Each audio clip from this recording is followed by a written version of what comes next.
rôle des acteurs du processus électoral pour une élection réussie. C'est sous ce thème que se tient ce jour au Palais des Sports de Yaoundé la 7e concertation, Madame, Messieurs, entre Elecam et les autres acteurs du processus électoral. Les travaux sont dirigés par le président du conseil électoral d'Elecam, Eno Abrams Egbe. Il est prévu des échanges et débats, puis l'adoption du code de bonne conduite électorale. On parle également ce matin de cette mise au point faite par la SCTP. Il n'y a aucun problème d'approvisionnement et de disponibilité des produits pétroliers au Cameroun. La SCTP donc tente de désamorcer ce semblant de crise qui commençait à se dessiner dans le secteur du carburant au Cameroun, mais surtout précise dans un communiqué signé hier qu'il appartient à chaque marketeur d'assurer la disponibilité du produit dans son réseau de distribution. Voilà qui est bien clair pour qu'on ne s'enlise pas dans une autre crise alors que la rentrée scolaire continue à secouer à travers ces drames, ces horreurs que nous recevons. Et on comprend pourquoi on a passé des semaines à nous mettre sur une fausse piste en faisant penser qu'il y a l'indisponibilité du livre. Et pourtant, il y avait un projet néfaste, un projet assassin derrière, celui d'enseigner à nos enfants des horreurs sexuelles, des choses incompréhensibles avec ces livres mis au programme de classe de 5e, ce livre L'excellence de la science, donc en classe de 5e, où on voit des images de zoophilie, des images d'homosexualité, des images de pratiques sexuelles que je ne pourrais pas nommer ce matin, qu'on va enseigner à nos enfants en 5e. C'est un désastre. C'est un problème pour ce pays et ce gouvernement n'a que trop fait pour détruire notre socle social. On démarre l'émission ce matin pour en parler et surtout pour dire non à ces choses-là et dire que des gens se lèvent pour vraiment justifier l'injustifiable. Franchement, on n'est pas sorti des ronces pour ce jeudi 6 septembre 2018. Madame, Monsieur, bonjour et bienvenue. Charles Amel Machou, je vous dis bonjour. Bonjour, Monsieur Eric Fopoussi Negou. Bonjour à tous les téléspectateurs. Un bonjour particulier au professeur Mouele Kombi. Monsieur le professeur, c'est une honte dans une république. Une honte véritable dans une république où nous avons un ministre de la Culture qui n'a zéro politique sur la question des livres scolaires. Zéro politique nationale sur la question des auteurs, des éditeurs. Je m'attendais à voir un éditeur décoré, un écrivain décoré, mais vous avez préféré aller décorer celui qui a écrit pour le libéralisme communautaire. Vous l'avez fait commandeur. Bravo. C'est bien, monsieur le ministre de la Culture du Cameroun. C'est bien. D'ailleurs, on vous voit sur la photo avec le sourire. Bravo. Pour le libéralisme communautaire. Vraiment. Franchement, ce matin, c'est le cœur serré, c'est la gorge nouée quand on démarre cette émission avec ce qu'on a appris. Ces images qui circulent sur les réseaux sociaux de ce livre-là, malheureusement, on ne l'a pas ce matin, mais on l'aura demain, puisque il est rare. C'est d'ailleurs une manœuvre qui est faite pour qu'on n'en parle pas, mais on a réussi à avoir des captures d'écran, des captures d'images qui vont nous permettre de vous montrer ce qu'on va enseigner à nos enfants, le contenu de l'enseignement en classe de 5e cette année scolaire 2018-2019, comme quoi le Cameroun prend ainsi la route du gouffre, le plongeant dans le noir, l'obscurité totale, lorsqu'on enseigne aux enfants ce qu'est le cunnilingus, ce qu'est la fellation, ce qu'est la sodomie. Dans ce pays, on doit arrêter avec le cinéma. Le cirque n'a que trop duré ce matin et on en parle aux Zénith. Voilà. Florazé, bonjour. Bonjour, monsieur Fopoussi Negou, à vous sur le plateau, bonjour. Bonjour à nos chers téléspectateurs. Les Camerounais en ont un peu marre, surtout sur les petites choses primaires dont ils ont besoin, parce qu'à Dimako, une fois de plus, les populations revendiquent l'énergie électrique. J'en perds même mon latin parce qu'hier, ils sont sortis dans les rues et ils ont décidé de barrer l'axe principal. Jusqu'à quand, depuis un bon bout déjà, ils n'ont pas accès, ils n'ont pas d'énergie électrique. Comment font-ils? Comment réussissent-ils à vivre et surtout en cette rentrée scolaire? Ils ont donc décidé de manifester leur mouvement de colère jusqu'à ce que cette situation rentre dans l'ordre. Eric Fokoussi.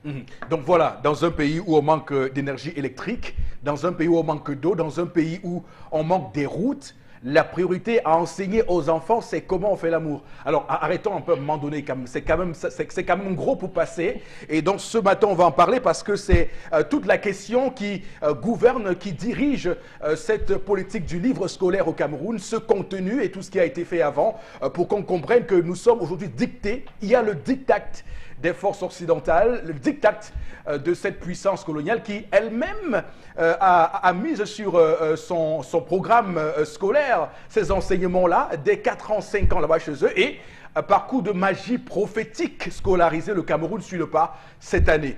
En tout cas, on en parle encore ce matin. Bon, Robengad, bonjour et bienvenue. Bonjour, Monsieur Foposi Negou. Bonjour à vous, chers téléspectateurs. On comprend donc finalement pourquoi Monsieur Jean-Paul Konon avait refusé de prendre la parole. Lui, le président de la Commission nationale d'agrément de manuel scolaire, il avait préféré laisser la place au secrétaire permanent parce que le contenu est satanique. Parce que ce contenu est satanique, il ne voulait pas. Mais au moins, Monsieur Konon, il fallait nous dire, on a créé exprès la pénurie. Donc on a fait exprès que le livre n'arrive pas à temps. Parce que pendant le mois de juillet, si on l'aurait acheté, les parents auraient vu le contenu et auraient crié au scandale. Merci, professeur Bouda et toi. C'est bon, tu as bien fait le coup. C'est comme ça que vous allez pervertir la société. C'est bon. Il faut ajouter Marcel. Ouais, Marcelin, voilà, merci. Comme ça, il a même un prénom. C'est bon. C'est comme ça qu'on va pervertir la société. L'année prochaine, on va apprendre aux enfants comment on tue. Comment on tue à l'école. Comment on doit apprendre à tuer. C'est bon. C'est un assassinat. Oui, oui, tout à fait. Oui, c'est un assassinat et je vois des gens qui prennent la défense de ce livre-là, précisément l'excellence de la science. En tant que je vous coupe pas, M. Foposi Negou, mon statut de Mbombok m'oblige à dire des choses, je ne vais pas citer les noms. J'ai beaucoup de mes fils, de mes enfants qui sont lesbiennes, homosexuelles. Là, je vous le dis, et ils veulent l'intégrer dans la société, malheureusement, mais je vais voir. En tout cas, ils ont mal pensé ce projet parce que il faut dire qu'il y a une 5e colonne de Camerounais qui ont encore la lucidité. Je vous ai dit 36 ans de règne, ça frigorifie les cerveaux, mais on a encore dans ce pays des gens qui ont de la lucidité pour comprendre tout ce qui se cache derrière ces basses manœuvres. Marquons un petit temps d'arrêt et démarrons l'émission normalement comme chaque matin, puisqu'on ne va pas s'appesantir totalement là-dessus. On va parler de l'histoire du jour aujourd'hui et peut-être même on verra dans cette histoire du jour quelques germes encore de cette perversion de notre société. Alors, bonjour, Tendance Cogne, la voyageuse. Bonjour Erico Negou. J'ai changé ton nom. Voilà. Non, quand tu l'appelles Erico, ne mets plus Negou alors, comme ça. Ah oui. Bonjour Erico. Erico, voilà, là c'est... Bon, maintenant, il change que les noms des gens. Parce que mes ancêtres vont avoir du mal à t'appeler Erico. À comprendre pourquoi on met Erico et puis on met Negou. C'est faux pousser Negou. Voilà. Non, où tu l'appelles Erico. Oui. Comme c'est tout court. Oui, il m'a dit que ce sont les intimes qui l'appellent. Je vais commencer à t'appeler Erico. Je salue tous ceux qui nous regardent du côté de Bonabéry.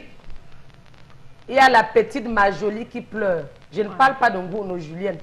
Parce que vous avez dit que c'est Ngouno Julienne. Non, je parle de Majolie qui pleure.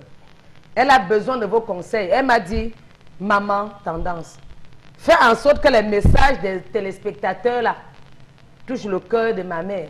Elle m'a même dit, est-ce que c'est même ma propre mère?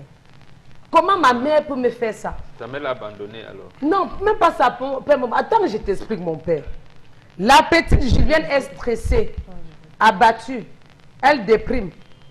Elle est donc, elle pleure franchement. Depuis que j'ai résolu les problèmes, on ne m'a jamais chassé dans une maison. Mais hier, on m'a chassé à Bonabéry. Je vais vous indiquer la maison à Bonabéry. J'ai une situation comme ça. Une maman avait fait un enfant, une fille, à l'âge de 15 ans. Elle ne veut pas voir cet enfant. Même quand après l'enfant est grandi chez sa grand-mère, Quand on l'a ramené chez sa propre maman, elle l'a chassé complètement là. Les choses se passent dehors, père maman. L'enfant là a pleuré. Je vais vous indiquer la maison où on m'a chassé hier à Bonabéry. Quand vous arrivez à Mabanda, vous prenez la moto. Dès que la moto vous laisse dans un carrefour, il y a un pont. Vous traversez le pont. Après le pont, vous traversez un coup d'eau. Après le coup d'eau là, vous traversez. Je dis que père maman, j'ai voyé. J'ai souffert, Eric. Si tu me vois comme ça, respecte-moi, pardon. Non, après l'émission, tu me donnes une. Je te respecte toujours. Après l'émission, tu me donnes une. J'ai fait ma bouche avec. D'accord. Après le coup d'eau là, tu retraverses encore, il y a une rigole. Après la rigole, tu longes encore, il y a une maison en carabote comme ça ici. Dans la maison en carabote, il y a une. Donc, avant d'arriver dans la maison en carabote, il y a une barrière en tôle. Elle m'a appelé que maman, allons tu causes avec ma mère. Quand ma mère m'a vu à distance, elle a dit demi-tour, demi-tour, demi-tour. Je ne reçois personne, demi-tour. Je n'ai pas couché un enfant qui m'insulte, qui se moque de moi. Et tu viens dire que tu veux causer avec moi. Tu ne causais rien avec moi. Elle avait tapé sur sa maman. Elle n'a pas insulté sa mère, dit que, au lieu de faire que sa fille a enlevé son totem. Que tu m'enlèves le totem, ma jolie. Non, explique-moi ça. Quand on arrive en première, ça veut dire qu'on a traversé quelle classe? On a eu le BPC. On a traversé la seconde. On veut maintenant faire le probatoire de la terminale pour aller à l'université. Ah, voilà, c'est une petite fille en classe de première. Tu vas faire le probatoire pour attendre, avoir le bac pour aller à l'université. Voilà. Une petite fille en classe de première qui a porté la grossesse pendant les vacances. La matin a su. La déception. Orpheline de père. La mère est devenue folle. Elle me dit que sa mère lui a dit qu'elle même pour rien, elle ne doit plus continuer les études. Que même si son père se réveille de la terre, elle ne va pas continuer les études. Que si sa fille savait qu'elle était bébé, elle allait mettre son avenir devant. Parce qu'elle pleurait, elle disait que maman, mon avenir en dépend. Je veux continuer avec l'école, ça arrivé. Je veux continuer avec l'école, maman. Maman, tendance, ça m'a dit nada. Comment réagissez-vous si votre fille porte la grossesse à l'école, attends, non pas l'école primaire, au collège? Est-ce que vous allez la chasser de la maison? Vous allez lui dire d'aller trouver le père de l'enfant? Vous allez dire, l'école là, ça part dans l'eau cette année. Est-ce qu'elle doit accoucher et vous allez l'envoyer à l'école après l'accouchement? Point d'interrogation. Vous avez la parole. Touchez le cœur de cette maman qui m'a chassé à Bonabéry. J'en ai terminé. Nous mettons de la lumière là où il y a l'obscurité. Nous mettons des vents puissants là où il y a des gens qui veulent faire que nous revenions dans nos basses attitudes instinctives. Nous sommes ceux-là qui, chaque matin, réfléchissons sur ce plateau et donnons des lignes pour que notre société puisse se porter davantage mieux. Et donc, en cela, on va mettre sur la table cette question qui est tout à fait particulière et qui montre bien les problèmes auxquels nous sommes confrontés et comment, le plus souvent, on manque de lucidité pour analyser les situations qui se posent à nous. Et lorsqu'on pense à l'Afrique berceau de l'humanité, à l'Afrique berceau du savoir, à l'Afrique berceau de la science, à l'Afrique berceau de tous les bons comportements, lorsqu'on pense à ce que dit Hérodote, qui est le père de l'histoire, qui est tout à fait fort impressionné par l'Égypte ancienne lorsqu'il vient de Grèce et découvre cette Égypte-là qui est développée, qui est moderne et qui se dit waouh. C'est pour dire que tout a commencé sur le continent africain et qu'on cesse d'inclure notre continent dans ce qu'on voudrait faire en termes d'infantilisation. Donc, lorsqu'on prend un sujet comme celui-ci, on doit l'analyser avec les yeux de l'Afrique et les yeux d'une Afrique qui veut se relever et qui veut dire non à ces choses qui viennent de l'extérieur et qui tentent à vouloir s'imposer chez nous. Bon, Robengan, d'abord cette mère qui est courroucée, cette mère qui est dépassée par les événements, est-ce que vous expliquez son remords ou bien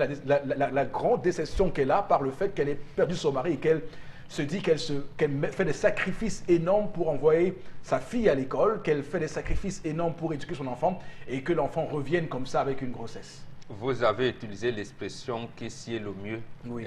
La déception. Oui. Déception énorme. En fait, c'est la déception.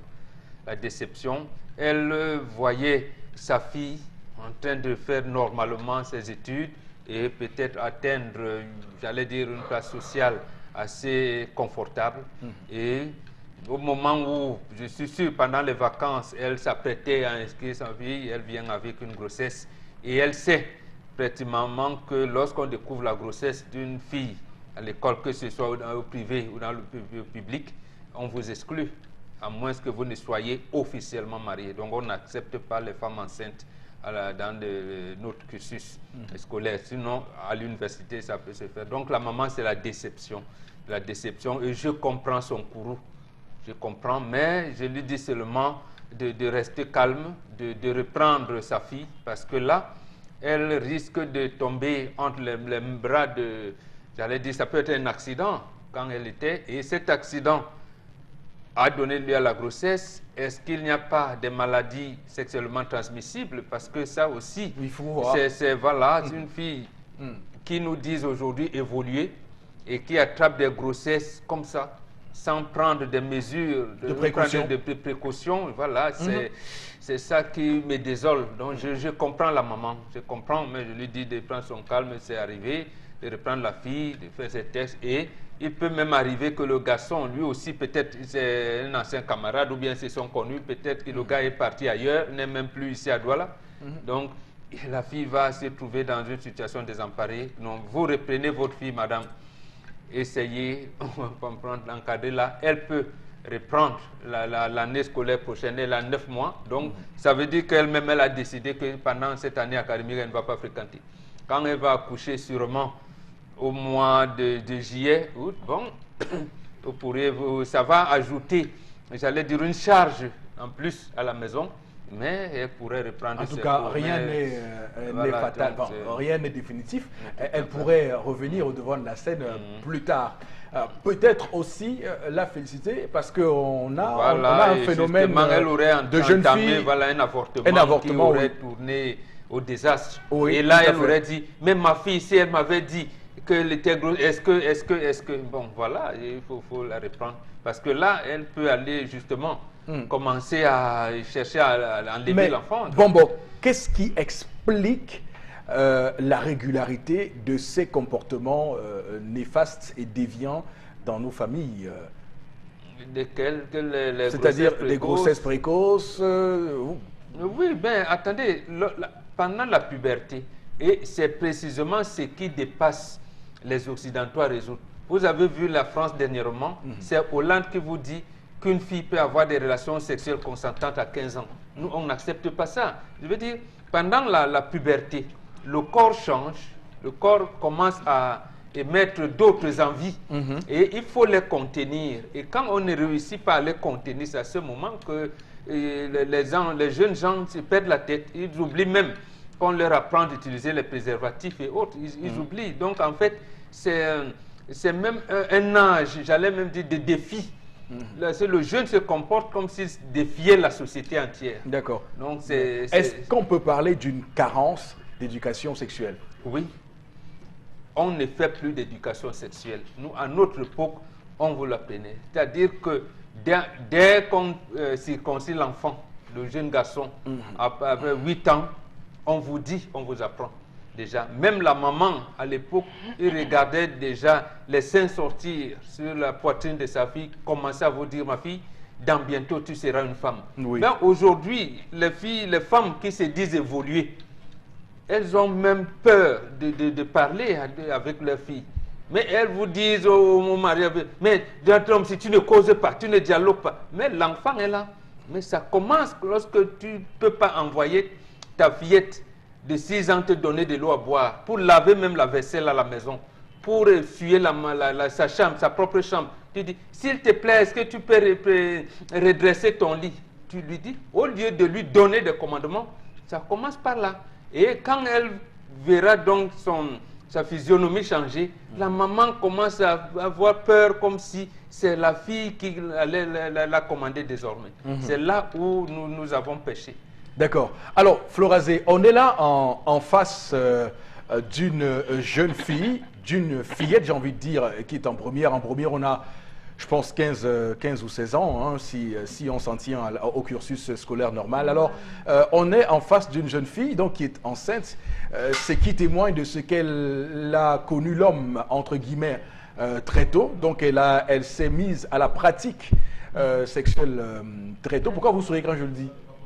Oui, parce que je crois que vous savez, me quand trouvez on est naïf ado... de le dire? Non. Je ne suis pas naïf. Non. Ok. Du tout, monsieur Foposinegou. D'accord. Parce qu'en fait, quand on est ado, comme un bon Bok le disait, on est dans un monde à part. On se dit être dans un monde à part, où on veut tout défier, où on veut toucher, goûter à tout. On se sent le plus suprême. Tout le monde est passé par là. Mais pourquoi ça marche pour les unes et pas pour les autres? Oui, justement. Oui. Je dis donc, pour un parent, c'est-à-dire même du haut de nos expériences, avec la plus grande maturité, on n'est pas toujours assez posé ou assez fort pour accepter un certain nombre de choses quand nos enfants sont en tort ou bien commettent, bon, je ne vais pas dire l'irréparable parce que on est des êtres humains. Quoique c'est pas loin de l'irréparable. Hein. Non, vous savez, une grossesse précoce, c'est pas je vais dire, c'est pas la fin du monde. C'est pas une disgrâce. Donc, mais oui, certes, mais c'est un faux pas. Maintenant, ce qu'il ne faut pas faire, c'est ce que la maman a fait. Parce que la petite a 16 ans. Elle a 17 ans, elle est naïve. Et justement, elle est allée dans les rapports sexuels de façon naïve, par curiosité. Elle voulait voir ce que peut-être ça donne. Je vous dis que les ados sont dans ce psychologiquement, vous mentalement. Vous y croyez-vous? Ils sont, oui, ils sont naïfs. Ils sont naïfs, c'est pas parce qu'ils sont naïfs et ils sont dans un monde de curiosité. Je suis curieux de voir un peu ce que ça va faire, l'effet que ça va m'apporter, l'effet que ça me fait. C'est ça en fait l'ado. Maintenant, comme on a dit, il a dit il faut calmer et encadrer. C'est ça en fait le gros débat, le grand débat. Et pour les parents aussi. Les parents justement n'arrivent pas souvent à encadrer ces jeunes ados. Pour la plupart qui sont un peu fous et justement qui arrivent à ce type de situation. Maintenant, le gros, c'est de comment contenir l'enfant après que ce problème arrive. La fille est enceinte, que faut-il faire? Le parent agit comment? Le parent doit encadrer cette bavure. Maintenant que l'enfant est là, qu'est-ce qu'on fait? Est-ce que le fait que... Est-ce qu'on peut tirer des enseignements, des leçons du fait qu'elle soit tombée enceinte pendant la période des vacances? Oui, ça veut dire qu'il y a eu un laisser-aller quelque part. Oui. La fille a 16 ans et comment on classe si bien. Vous savez, à l'adolescence, pour les enfants, pour les parents, c'est à ce moment qu'il faut être un peu plus dur ou pas. Ça veut dire que il faut jouer au 50-50. Ça veut dire que beaucoup plus dialoguer avec l'enfant et à un moment donné, être aussi très dur. Ça veut dire que quand l'enfant commet certaines fautes, je veux dire à 16, 17, 18 ans, il y a des petites punitions.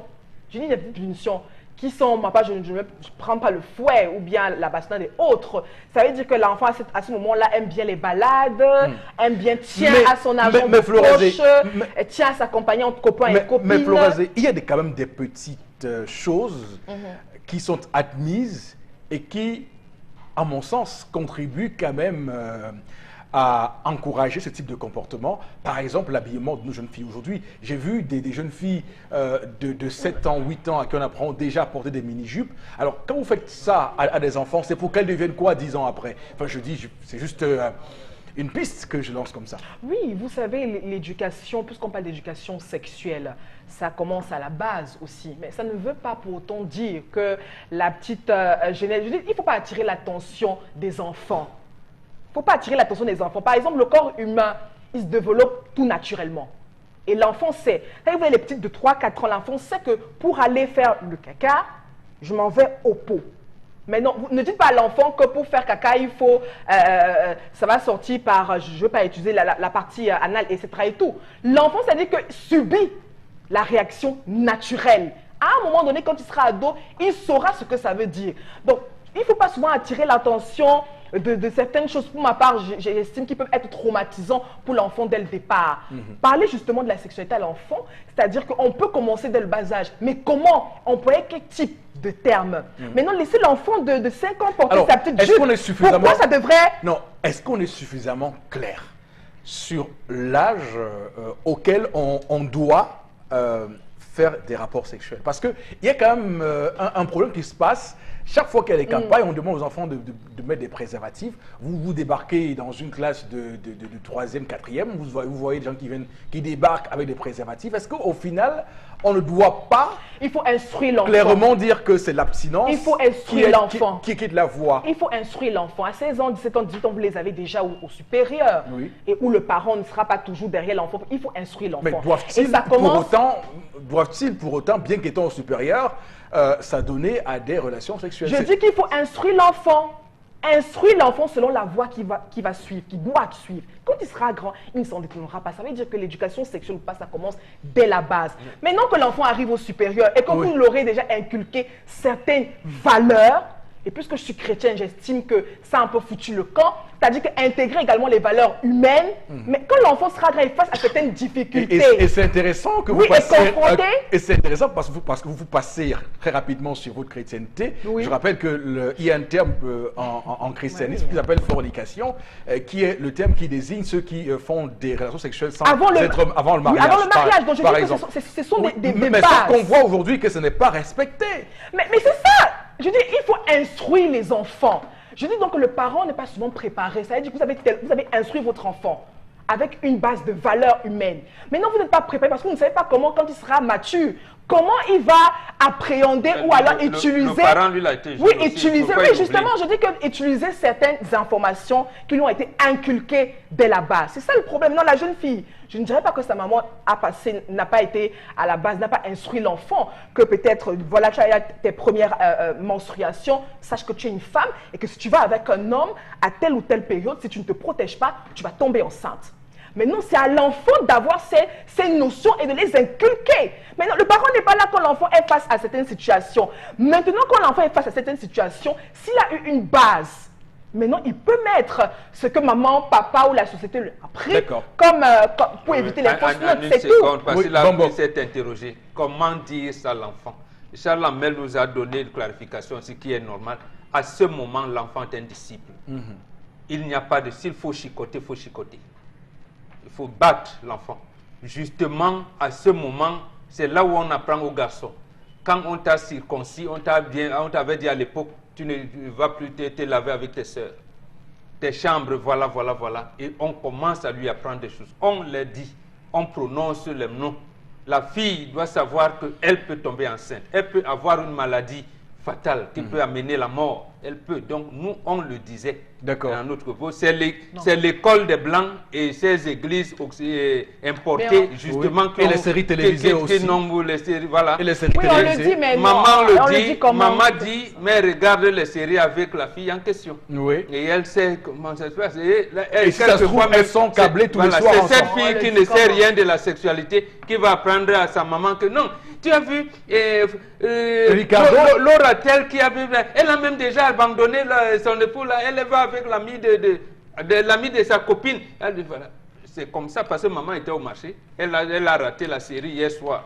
C'est donc la fille qui lui explique ça. D'accord. Pour ma part, je pense surtout pour la jeune fille. Je suis d'accord avec mon boc, mais il y a un moment opportun. Par exemple, pour la jeune fille, quand les parties de son corps, parce que ça différencie d'une fille à une autre, commencent déjà à se développer, et surtout pour les femmes, à 12 ans, 13 ans, on a déjà nos premiers rapports, première menstruation, c'est à ce moment qu'il faut commencer l'éducation sexuelle. Et maintenant, le faire progressivement pour ne pas peut-être traumatiser même l'enfant. Alors, le faire à 4 ans, 3 ans, 5 ans et tout, j'estime que c'est un peu trop, c'est attirer l'attention de l'enfant sur certaines banalités. Maintenant, à un certain moment, mais ça ne veut pas dire qu'il ne faut pas être rigoureux sur un certain nombre de choses et de disciplines à inculquer à l'enfant. D'accord, Florazé. Alors, cher Lamel, qu'est-ce que vous dites? Quel est le regard que vous portez sur l'histoire de ce matin et sur le comportement de cette dame qui est extrêmement déçue et surtout le comportement de cette jeune fille? Pour vous, ça renseigne sur quoi? Sur quel problème que nous vivons au quotidien au Cameroun et dans nos sociétés? Monsieur Eric Fopoussi, je vais vous dire que, Dieu merci, cette fille n'était pas à Salak. Parce qu'à Salak, on a 263 adolescentes enceintes, pas très loin de Camp. C'était ce que je voulais d'abord vous dire, que je m'en félicite. Parce que là, on aurait rapidement... Bon, l'information n'a pas été confirmée. Hein, 263, c'est déjà compté par International Crisis Group, mais monsieur qui a Eric Fopoussi. mais On a évalué, c'est pas au officiel. alentour. Non, monsieur Eric Fopoussi, Nous avons des jeunes filles précoces. À 9 ans, elles poussent déjà. Et je tiens à dire à Flora Zé que les jeunes filles de 14 ans aujourd'hui, méfiez-vous, elles font ce que vous ne faites pas. Ou ce que vous n'avez pas fait. La dépravation. Non, ce n'est pas la dépravation. Qu'est-ce qu'elles Elles font? fonctionnent comme les occidentalisés. Oh non. Elles évoluent avec leur temps. C'est vos mots. Oh. Je vous restitue vos mots. Non. On évolue avec le temps. Elles évoluent avec leur temps. Pourquoi vous refusez vos C'est mots? une dépravation. Non, vous voulez nous rejoindre? Non. Une Elles dépravation. évoluent avec leur temps. DVD, dos, ventre, dehors. VCD, ventre, caleçon, dehors. C'est le rythme, monsieur Eric Fopoussi. Voilà le rythme. Dès qu'on dit l'école est finie, les mini-jupes sortent. D'ailleurs, il y a les sauveteurs qui abandonnent les comptoirs des marchés pour sillonner les quartiers. Toc, toc, toc. Voici les tailles basses de l'heure. Voici ceci de l'heure. Et on prend l'argent de maman pour payer.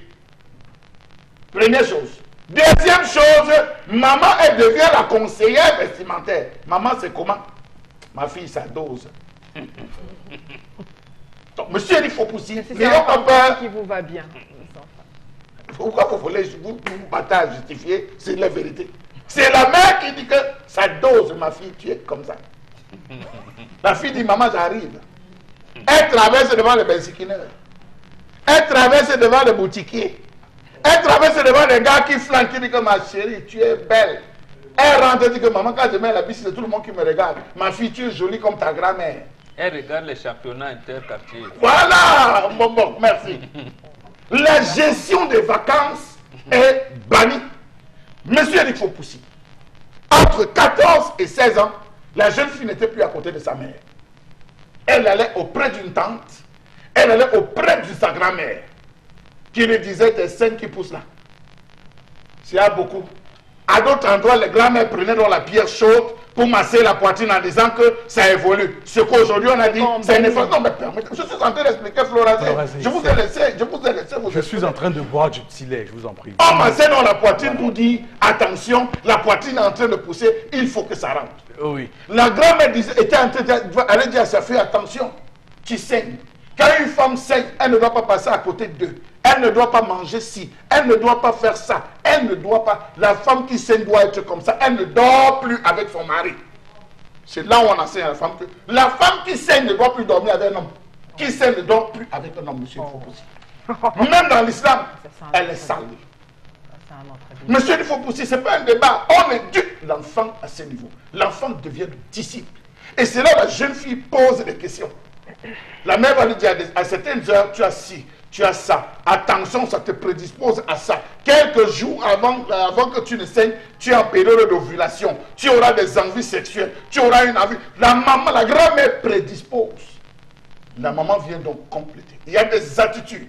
La jeune fille qui arrive, qui commence à ne plus avoir faim, qui préfère acheter un gâteau au chocolat, qui préfère, elle a des attitudes, elle a des tendances, elle commence à émettre des choix. C'est à ce moment où la maman agit.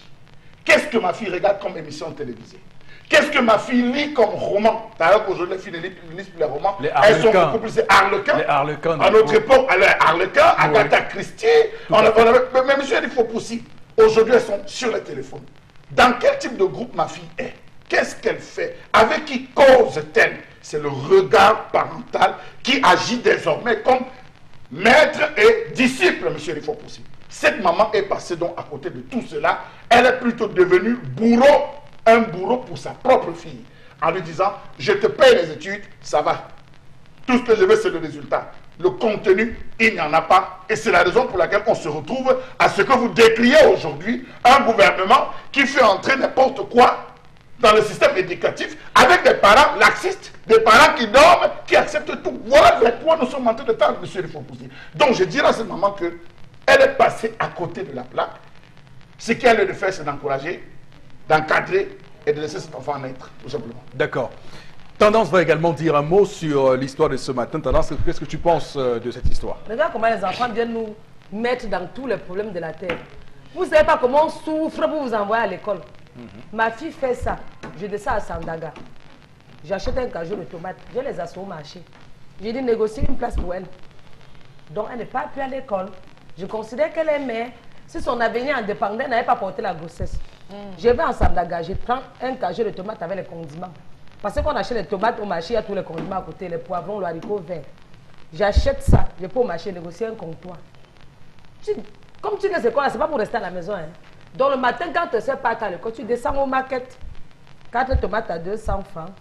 Mélange de condiments à partir de 50 francs. Comme ça, tu dois apprendre comment on souffre.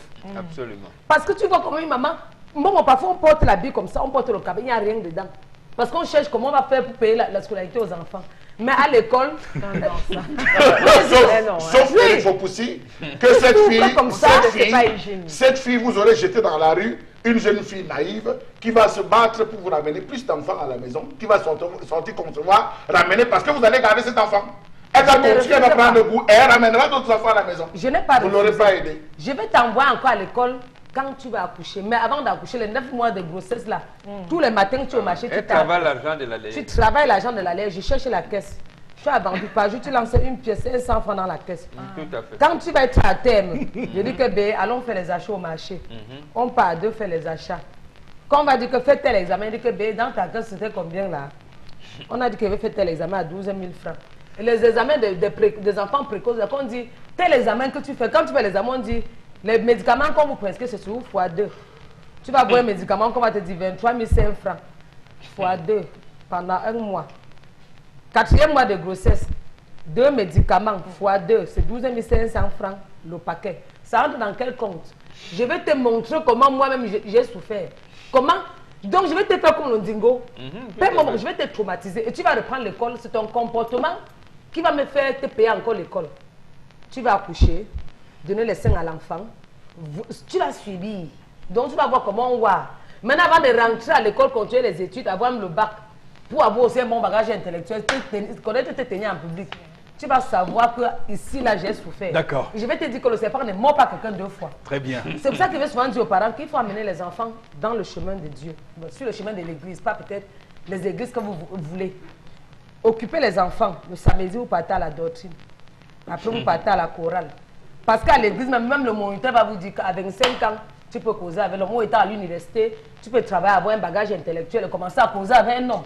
Je ne peux pas souffrir de ça seul. Fille, tu ne peux pas savoir ce que les prêtres, les pasteurs nous ont fait avec le Sixa. Va demander à ta maman, va te dire. Ils nous ont laissé les grossesses ici à un rythme terrible. Les enfants doivent avoir une base. Je coupe quoi en disant qu'Eric n'est pas toujours prêt. Je ne dois pas te lancer les mots. Tout ça, vraiment. Parce qu'il y a les parents qui lancent les mots qui font en sorte que les enfants partent boire les comprimés pour mourir. Je ne te lance pas les mots. J'ai cherché l'auteur-compositeur, maman, la maison est où?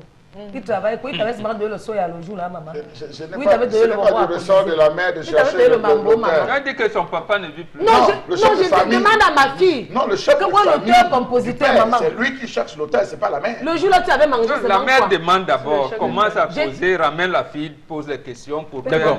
En tout cas, on va aller rapidement parce que le temps est en train de s'écouler dangereusement. Comme toujours, c'est très passionnant d'en parler puisqu'on est dans une mission d'éducation des masses. Alors, Florazé, vous allez lire avec nous quelques messages rapidement, je vous en prie, et on va se garder de tout commentaire après les messages. Alors, il y a la première réaction de Yves de Yaoundé. On ne peut pas tout prévenir dans la vie. Il y a certaines situations qu'on est obligé de gérer. Donc, à travers certaines expériences, il faut tout simplement, chacun doit se fixer des bases et avoir des principes pour tenir le coup. Autre réaction, la grossesse précoce n'impacte pas toujours sur l'éducation scolaire d'un enfant. Maintenant, si l'adolescente a pris conscience de son erreur et si elle veut continuer avec l'école, sa maman devrait lui donner une seconde chance, sinon elle la perdra. Une autre réaction, pourquoi incriminer les parents étant sûr que cette mère n'a pas conseillé sa fille? C'est Hyacinthe qui s'interroge. Il semble vrai qu'aujourd'hui, le pire ennemi du parent, sont les compagnies et amitiés scolaires. L'enfant connaît 3 éducations, les parents, l'école et les amis.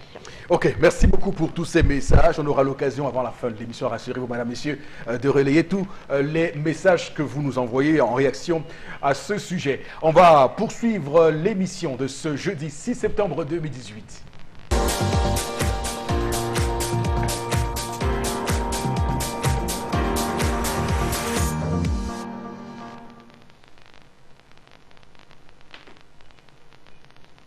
Monsieur Eric Fopoussi Negou, je parle aujourd'hui de moi. Un Camerounais éploré, un Camerounais au bord des larmes et au bord de la mort. Mais je m'interroge d'abord sur la question des fourberies gouvernementales dans ce pays.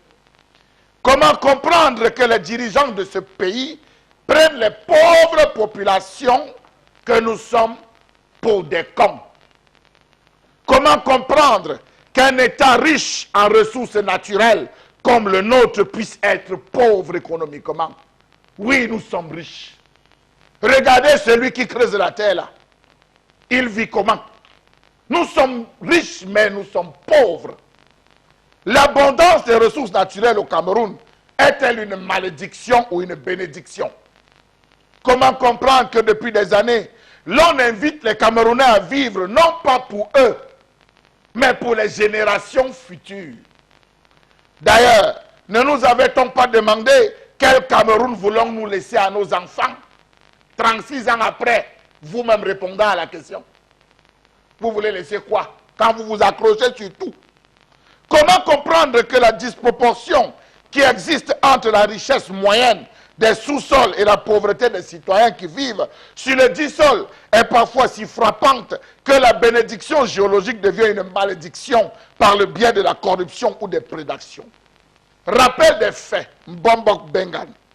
Il y a quelques années, un ministre de la communication avait eu à dire lors d'une conférence que le chef de l'État protégeait les ressources naturelles de ce pays au profit des générations futures. Monsieur Eric Fopoussi Negou, de quelle génération parle-t-on? De 82? Foutu. De 92? Achevé. De 2002? Fini. De 2012? Au chômage. Ou alors de 2022 ou 2035? Où commence cette génération future et où s'arrête-t-elle? Alors permettez-moi de vous dire que cela n'est qu'une fourberie savamment orchestrée par ces gens bien de là-bas. Pourquoi souhaitent-ils garder les ressources naturelles de ce pays aux générations futures alors que le Camerounais vit mal? Je vis mal. Je vis mal. J'ai besoin de bien vivre dans ce pays. C'est mon pays. J'aurais préféré qu'on exploite nos ressources naturelles comme le Koweït, l'Arabie Saoudite, pour permettre aux populations camerounaises de bien vivre. Savez-vous que le Cameroun est riche au niveau du sous-sol, producteur fort des matières premières, producteur du pétrole, du diamant, de l'or vert, du bois et j'en passe. Depuis qu'on exploite le bois, monsieur Eric Fopoussi Negou, j'ai déjà profité quoi? Franchement, je souffre. Pourtant, je marche sur la richesse dans mon pays. Voilà le volume forestier qui baisse déjà.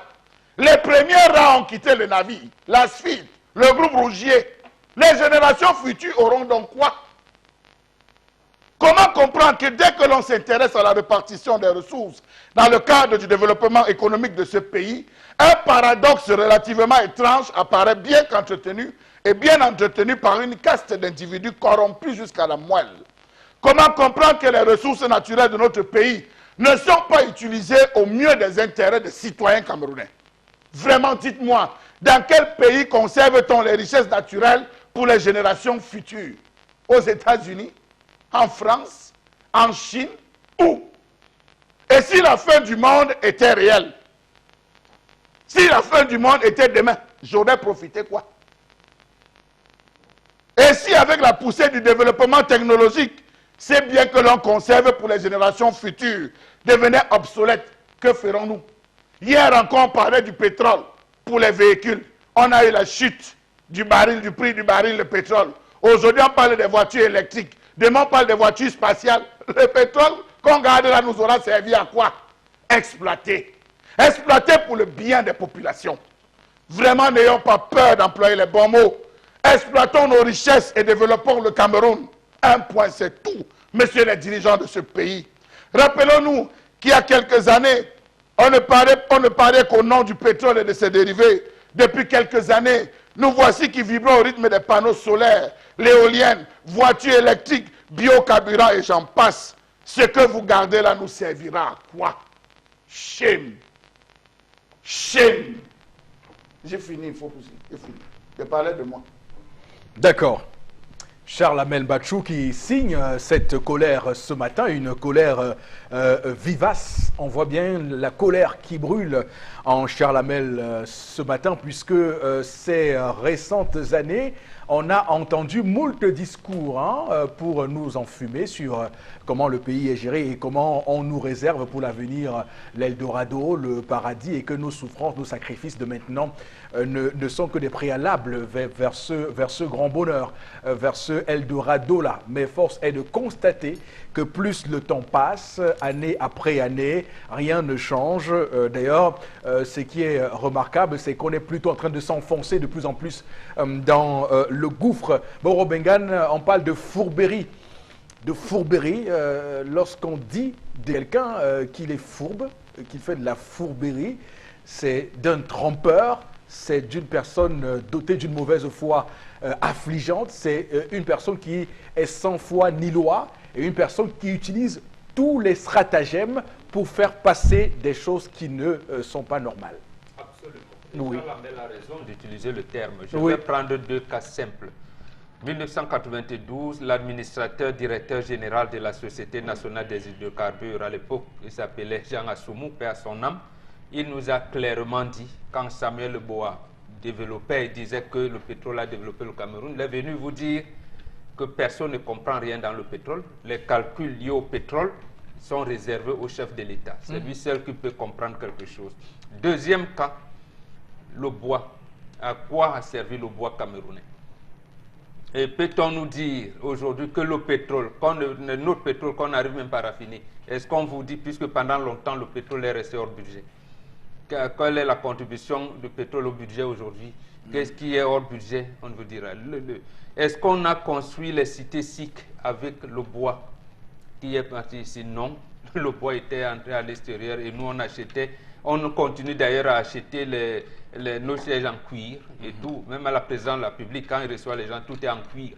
Alors que c'est lui, il a l'un des plus grands bassins de production du bois au monde, c'est l'Amazonie. Voilà deux faits majeurs. J'ajoute deux autres qui ont commencé, je pense, en 2003, lorsque le chef de l'État est en train d'être reçu à la Maison-Blanche par Bush Junior.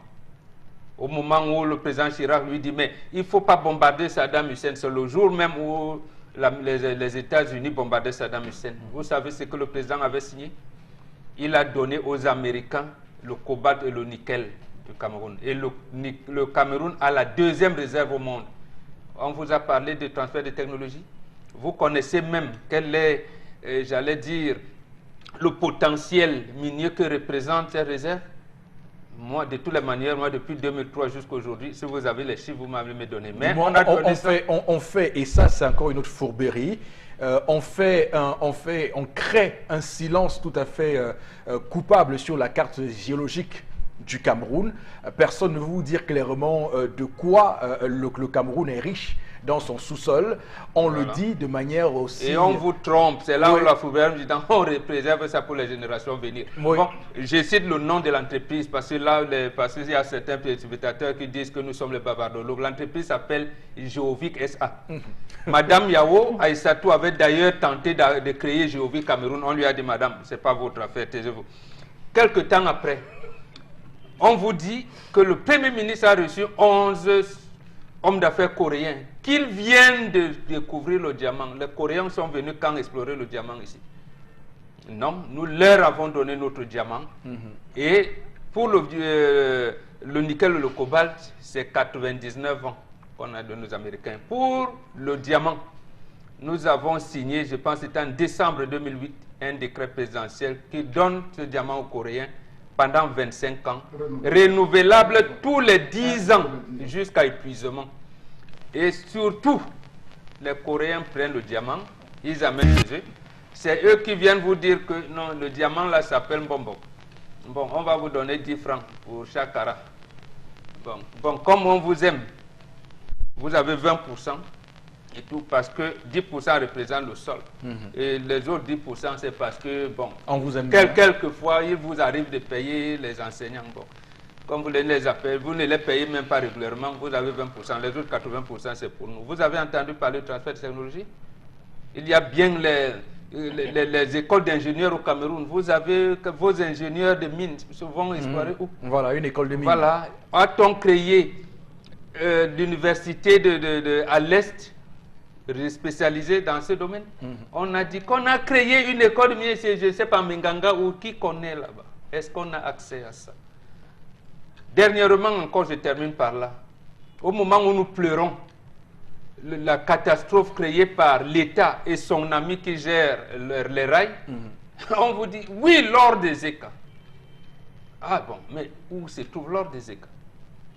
Vous terminez, en fait, l'État avait créé, juste dans la Fourberie également, ce qu'ils appellent un centre d'appui pour la production artisanale et minière, oui, le CAPAM. oui. Le CAPAM. Il faut dire que le CAPAM, en principe, doit vous donner, peut-être si vous vous demandez, on va vous donner, la carte géologique du Cameroun jusqu'à, du moins la carte géologique du Cameroun. Mais maintenant, va exploiter, quand on dit exploitation artisanale, c'est jusqu'à 30 mètres du sous-sol. Tout à fait. Au-delà de 30 mètres, ça devient une production industrielle. Qu'est-ce qu'on en fait? Personne ne dit rien. Silence total. Omerta. Voilà. Donc, peut-être comme vous avez les entrées. Moi, si je la vais loi là-bas, de l'Omerta. on va me dire que bon, il parle trop, c'est un sorcier, il ne peut pas venir ici. Voilà. Il va nous appeler les ancêtres. Là. Donc, tout à fait. Voilà. Effectivement, si je m'engage dans ce dossier, je vais faire venir les ancêtres. Alors, il y a un ignoble mensonge qui est propagandé. Permettez-moi de citer ce terme-là sur les différents plateaux et de télévision au Cameroun qui dit que le Cameroun, depuis l'indépendance, n'a exploité qu'un seul puits de pétrole. Alors, je veux dire qu'aucun Camerounais ne peut, de manière lucide, accepter ça, surtout lorsqu'on sait ce qui se passe tous les jours dans ce pays. On a d'abord combien de puits? Avec le pétrole. D'abord, combien de puits de pétrole a-t-on? Donc, ce sont des questions comme ça qui continuent donc à entretenir. Ils veulent la justement fourberie. vous mentir. Moi, j'aime utiliser le terme mensonge parce que fourberie, c'est intellectuel, je ne comprends pas. Hier, on ne savait pas qu'il y avait le pétrole au Tchad. On ne savait pas qu'il y avait le pétrole en Centrafrique. On savait qu'il y avait le pétrole au Gabon, au Nigeria et au Cameroun. Comment tous ces pétroles-là? Et on vous dit, le pétrole du Cameroun est fini. C'était d'abord combien de barils sous terre? Personne ne vous dirait, mais c'est fini alors quand? Qui a bu ça? Qui a bu ce pétrole? Non, donc, voilà. Le pétrole du Cameroun n'est pas fini. Je ne suis pas convaincu. Alors, Florazé, en 30 secondes, je vous en prie, vous donnez votre commentaire sur cette fourberie gouvernementale. Qui n'apporte rien aux Camerounais si c'est de nous piller, parce que depuis 7 ans déjà au Ghana, Oui. on a réussi à réinvestir, parce que déjà 3,5 milliards de francs CFA a réinvesti cet argent dans les routes, développement des institutions hospitalières et bien d'autres, pour que les populations puissent bénéficier des gisements de pétrole et de l'or noir. Oui, et merci, merci de nous dire aussi qu'au Cameroun, les routes sont construites par des prêts et dons chinois. Voilà, il donc faut quand le j'ai dire. dit ça, je peux m'arrêter là. Donc maintenant, allez, oui. Merci, Florent. Absolument.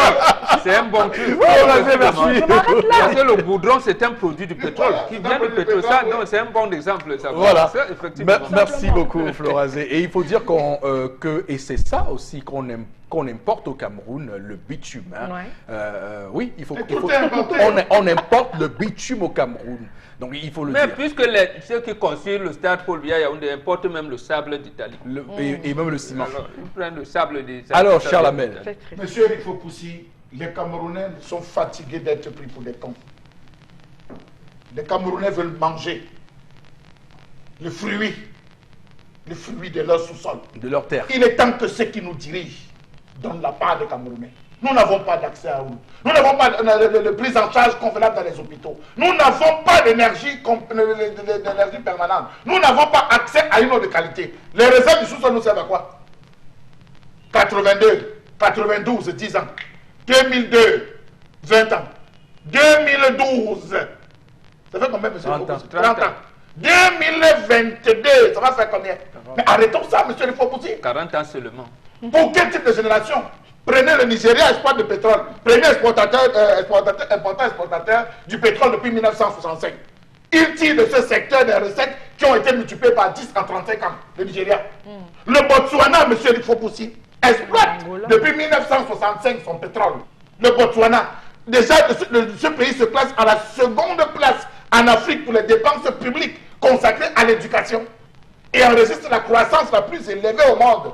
Mais monsieur, il faut pousser, on vous prend des exemples. Les gens se servent du pétrole dans leur pays pour développer. Pourquoi chez nous, cela ne se passe pas? On garde ça pour qui?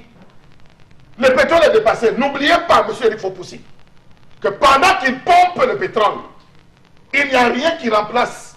C'est de l'air. On enlève le pétrole, on laisse quoi? De l'air. Ne soyez pas surpris que bientôt, nous ayons une catastrophe comme Haïti. Parce qu'on a pompé, purgé comme Haïti. Oui. Le sol, pour combler la nature, aurait du vide, va s'effondrer. Entre-temps, nous aurons bénéficié de quoi? Voilà. Les plaques tectoniques vont se mettre en mouvement et ça va entraîner... Exploiter les ressources naturelles et développer le Cameroun. Oui, je rappelle que, et c'est dommage parce que tous les projets infrastructuraux qu'on a sont des prêts chinois, des dons chinois. Il n'y a aucun projet où on vous dit que l'État a vendu le pétrole à telle somme pour construire telle autoroute. Voilà, Yaoundé. On va quémander l'argent à Pékin, on va se coucher devant comment on l'appelle, le baron Xi Jinping. Voilà. Non, la nature nous a punis. Oui. L'argent qu'on a sorti là pour acheter l'avion, même l'avion présidentiel n'est jamais arrivé. Voilà. Vous savez comment les ancêtres nous punissent. Qu'il fallait construire. Le ministère des Finances, on lui dit, vous avez pris l'argent, oui, il y a la SNH. Qui vous a dit de prendre, je ne vous dis pas. Voilà. Alors, tendance juste 30 secondes aussi pour dire un mot sur ces mensonges du gouvernement. Il y a un mot là que vous avez prononcé qui m'embrouille, ou c'est infrastructure, ou c'est pauvre. Infrastructure ou fouberie? Oui, le gros mot là, moi, je ne comprends pas ce que ça veut dire. Donc, on sait qu'il n'y a plus le pétrole au Cameroun. Oui, c'est ce qu'on nous dit, que le pétrole du Cameroun est en fini. Et en Guinée alors? En Guinée, il y a encore le pétrole en Guinée. Oui, parce il y a que mes copines sont quittées au Cameroun pour aller en abattoir en Guinée. Qu'elles partent tacler les gens qui vendent. Là-bas, il y a le pétrole. Le président de Guinée a dit que comme ça coûte moins cher, lui aussi ne vend pas encore beaucoup. Il vend un peu pour donner l'argent aux gens. D'accord. C'est le mot infrastructure là qui me... Infrastructure. C'est que quand on nettoie le sous-sol, on vend, on crée les routes. Alors, et pour comprendre l'omerta de la question du pétrole au Cameroun, il faut voir qu'on l'a réservé le monopole à l'État, à la SNH, au Nigeria par exemple comme en Angola. Les privés investissent ce secteur et donc en font des choses magnifiques. Donc voilà ce qu'on peut dire. Madame, Messieurs, c'est la fin de cette première partie. La deuxième partie arrive dans un court instant.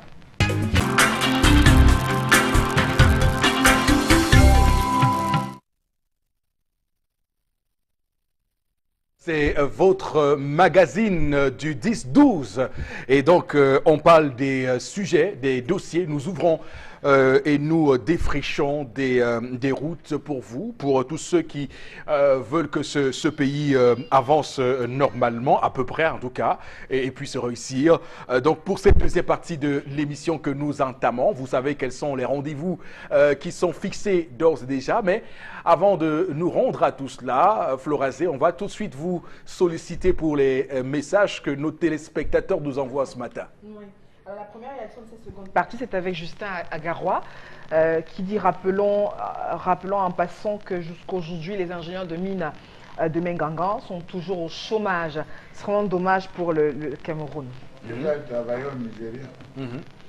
Donc, je dis, les Américains et les Coréens ne les recrutent pas. Ils sont venus avec leur manœuvre, ils sont venus avec tout. Hein, bon. Voilà donc ton terme, la fourberie. On réserve pour les générations futures, vous formez les ingénieurs qui chôment dans des mines. Et là, les Américains, les Coréens, ils travaillent. C'est une incohérence affligeante. Ça veut dire qu'on vous dit qu'on réserve votre sous-sol ou bien vos mines, pour parler beaucoup plus facilement, pour les générations à venir. Mais au moins, on ouvre une école des mines. Pour qu'ils fassent quoi, ces ingénieurs en mines? C'est pour qu'ils aillent exploiter les mines du Nigeria, le pétrole nigérien? Peut-être qu'ils aillent travailler à Areva, au Niger. Au Niger pour l'uranium. Oui, l'uranium du Niger. Merci d'y arriver parce que c'est vrai quand même que les termes que nous employons expliquent à quel niveau nous sommes. Hein. Vous évoquez l'uranium du Niger, vous dites l'uranium d'Areva. D'Areva, oui. Alors que c'est l'uranium des Nigériens. Non, c'est l'uranium d'Areva. Je le fais pour que vous compreniez jusqu'à quel point ces gars se sont saisis de nos choses et ont fait leurs choses. Monsieur Eric Fopoussi, vous ne pouvez pas être chez vous. Vous êtes assis sur votre siège Vous savez qu'en bas, en dessous de vous, il y a de l'or. Vous êtes assis comme nos frères des États. Vous voulez vous associer en GIC pour pouvoir exploiter cet or et être encouragé par le CAPAM. C'est tout un ministre de la République qui ne sait vous dire arrêtez ça. Arrêtez, ce n'est pas vous. Ça a tellement offusqué un Suisse qu'on appelle Jean Ziegler. Il a commis un ouvrage de plus de 400 pages en 2002. Les nouveaux maîtres du monde et ceux qui leur résistent. Il appelle les nouveaux maîtres du monde les prédateurs. Il dit qu'il ne comprend pas pourquoi le Niger, qui produit près de 60% de l'énergie consommée en France, le Niger est avec le Bangladesh, les pays les plus pauvres au monde. Vous pouvez comprendre, je dis, vous pouvez acheter ce livre paru chez Fayard en 2002. C'est une incongruité. Voilà. Florazé. Hassan Assouza fait un sorte de témoignage. Il dit que vous voulez tirer de l'eau, une bonne fontaine. Le président du comité de gestion d'eau vous taxe le mètre cube à 100 000 francs CFA. Imaginez la distance, 25 mètres. Il dit qu'il va aller en aventure au Pakistan, il plus au Cameroun. C'est terrible. Ça montre le niveau de lassitude des Camerounais face à ces fourberies. Non, monsieur Rifo Poussi, Oui. revenez à ce que vous disiez. Là aussi, vous parlez des grands maîtres. Vous rappelez-vous, vous parlez des grands maîtres Oui, en oui. disant que vous avez l'impression qu'on a lavé la cervelle On a des frigorifié. Camerounais. Voilà, On a on frigorifié le la cerveau. cerveau des Camerounais. Mais c'est vrai, posez-vous la question. Regardez l'Est. Toutes les différentes entreprises qui spongeaient, qui coupaient le bois, Camerounais sont partis. Il n'y a plus de bois. On nous dit le chef de l'État réservé pour les générations futures. Il est là. Les générations de 82 se côtoient celles de 92, 2002, 2012 et se préparent à côtoyer celles de 2022. Les gens C'est meurent clair. tous les jours. L'Est est développé. Quand on parle de frigorifier, les Camerounais comprennent bien de quoi on parle, puisque si on demande aux gens sur quoi se fonde le long règne du président du Cameroun actuel, personne ne vous dira sur quoi. Ben oui. Sur quoi, parce qu'on peut comprendre qu'un long règne s'explique par une prospérité économique d'un pays, par un pays qui se porte bien, par un pays qui parvient à donner à manger à son peuple, par un pays qui réussit à se développer, mais au Cameroun, c'est le néant. Monsieur Rifo Poussi, on pouvait tabler sur 3 points essentiels. Oui. Gratuité totale et globale de l'école. Ce qui est possible. Ce qui est possible au Cameroun. Oui. Prise en charge au moins des soins de base dans le domaine sanitaire. Ça encore, c'est possible au Cameroun, Oui. monsieur Rifo Poussi. Dernier, donner l'énergie permanente, efficiente L'énergie. et de l'eau au Camerounais, monsieur Rifo Poussi. Donc, la lorsque base- vous vous rendez compte, vous avez des problèmes de... Aujourd'hui, vous allez voir, beaucoup de Camerounais consultent désormais chez les ophtalmologues à cause des problèmes durs. Baisse de tension, variation d'énergie, coupure de courant. Vous êtes obligé de vous alimenter avec les lampes torches, les torches de votre téléphone portable. La consommation d'eau, les maladies hydriques. Mais monsieur Rifo Poussi, qu'est-ce qu'ils ont donné à ce pays? Le choléra. Qu'est-ce qu'ils ont donné à ce le pays? choléra, on est à 20 morts au nord, hein. Rien qu'au nord. Moi, comme nous sommes à la Et veille... 235 comme- cas détectés. Comme nous sommes la veille de la présidentielle, il faut poser en une seconde, Oui. je vais citer ce que le président de la République a fait en octobre 2011, vers la fin de la campagne électorale à Kribi, lorsqu'il vient poser la première pierre pour la construction du port en eau profonde. Je le cite. Un pays émergent, qu'est-ce que c'est? Il pose la question, il répond lui-même. Pour moi, c'est un pays où les institutions démocratiques ne peuvent être remises en cause. C'est un pays où l'économie sort de son cadre pour s'inscrire dans la globalisation. C'est un pays où la pauvreté régresse. C'est un pays où règne la stabilité et la paix. C'est un pays prospère. En un mot, c'est un pays heureux. C'est là toute mon ambition pour le Cameroun. Fin de citation. C'était le 8 octobre 2011. Voilà donc votre pays heureux. Alors, il y a Bouba Amarois qui dit venez à Marois. L'état des routes, vous comprendrez que la génération présente n'a pas de vie. Ça se passe de tout commentaire parce que On là, passe même par où pour aller là-bas. Non, bon, ça se- L'aéroport de Maroua Salam ne fait pas. mais c'est quand même, c'est quand même parle de Ouazzati, affligeant, d'attirer c'est les quand gens même de- affligeant tout ça. Je veux dire que le Cameroun est remarqué. Tous les Camerounais qui vont au Rwanda rentrent bluffés. Ils ne comprennent pas comment ce petit pays, qui n'a pas la taille de la région du littoral, a réussi à se développer autant que ça l'est maintenant. Ils Non, ne comprennent pas. Ils comprennent, mais ils ne veulent pas dire que nous, on a échoué. Parce qu'on veut dire que non, le chef de l'État, lui, est bon, c'est son entourage qui est mauvais. Il faut qu'ils disent les choses clairement. Qu'ils savent bien qu'en 1994, ce qui s'est passé, comment le président Kagame est arrivé, et qu'est-ce qu'il a impulsé. Et qu'ils disent qu'au Cameroun, nous, on n'a rien fait. Pourquoi ils ne peuvent pas le dire? D'accord. Ils savent très bien. Ne nous éloignons pas des données. Le Cameroun est à 52% rural, 48% urbain. Et dans les 48% urbains, il y a 26% de pauvres, d'extrêmement pauvres. 22% seulement sont assis. On les voit à Yaoundé, on les voit avec les CA, on les voit avec des véhicules, on l'entretient par semaine, c'est 100 000 francs de carburant. Mais arrêtons ça, monsieur le Fopoussi. Ils ne sont pas 50 000 ceux qui pillent ce pays, qui mangent dans ce pays. Et pour ceux qui sont les sankaristes convaincus, Thomas Sankara, qui préférait l'eau pour tous au lieu du champagne pour quelques-uns. Oui, Christian de Boumpial qui également prend un exemple à l'Est. Qu'est-ce que l'Est nous a apporté ou apportera aux populations futures? Les entreprises chinoises qui y sont exploitent tout simplement notre... Les Français qui étaient avant, ils ont laissé quoi? Après avoir exploité pendant 50 ans, que la société financière industrielle de la Doumé vous dit, il n'y a même plus de bois, moi je m'en vais. Rougier qui a fait tout ce qu'il a fait au Cameroun. Alors, tendance. Père Maman a dit un truc qui est intéressant, qui m'intéresse, le père. Si tu buvais la bière, j'allais te donner 2 bières après l'émission. Qu'il y a les gens qui disent que le président Paul Biya est bon, mais c'est son entourage qui est mauvais, c'est vrai. C'est vrai. Non, c'est pas ce que le peuple... C'est ça que les gens disent. Non, les gens qui vont au Rwanda, c'est ce qu'ils disent. Mais moi, j'ai dit qu'ils changent. Moi, j'ai dit qu'ils doivent changer. Est-ce que c'est le président qui est mauvais? Toi, tu dis que le président est bon. Non, laisse la bière là, laisse. Moi, mais je vais boire ça. Donc, tu parlais seulement pour gâter encore comment? Alors que je voulais t'offrir le vin rouge. Le père, il n'aura pas son vin. Donc, les gens ont menti ton père. Non, les gens passent le temps à mentir à mon père, un patriarche, c'est un bébé. Un patriarche comme ça, vous n'avez pas honte de mentir à un patriarche. Son domba vous prend tôt ou tard. D'accord. Parce que quand on ment un père et qu'il constate, au fur et à mesure qu'il parle, il fait ça l'ondom, il enterre l'ondom. Vous allez détailler tout l'ondom. Là, quand mon père parle en tout cas, c'est le Camerounais pauvre qui, jusqu'à ce matin, jusqu'à ce 6 septembre 2018, qui subit cette souffrance dans sa chair parce que n'ayant pas convenablement mangé depuis le matin, alors qu'à Yaoundé, dans les grands salons feutrés, des gens se gavent de caviar. Florazé, voici la revue des réseaux sociaux avec vous. Oui, monsieur. À Fopossinego, 2 informations pour ce jeudi.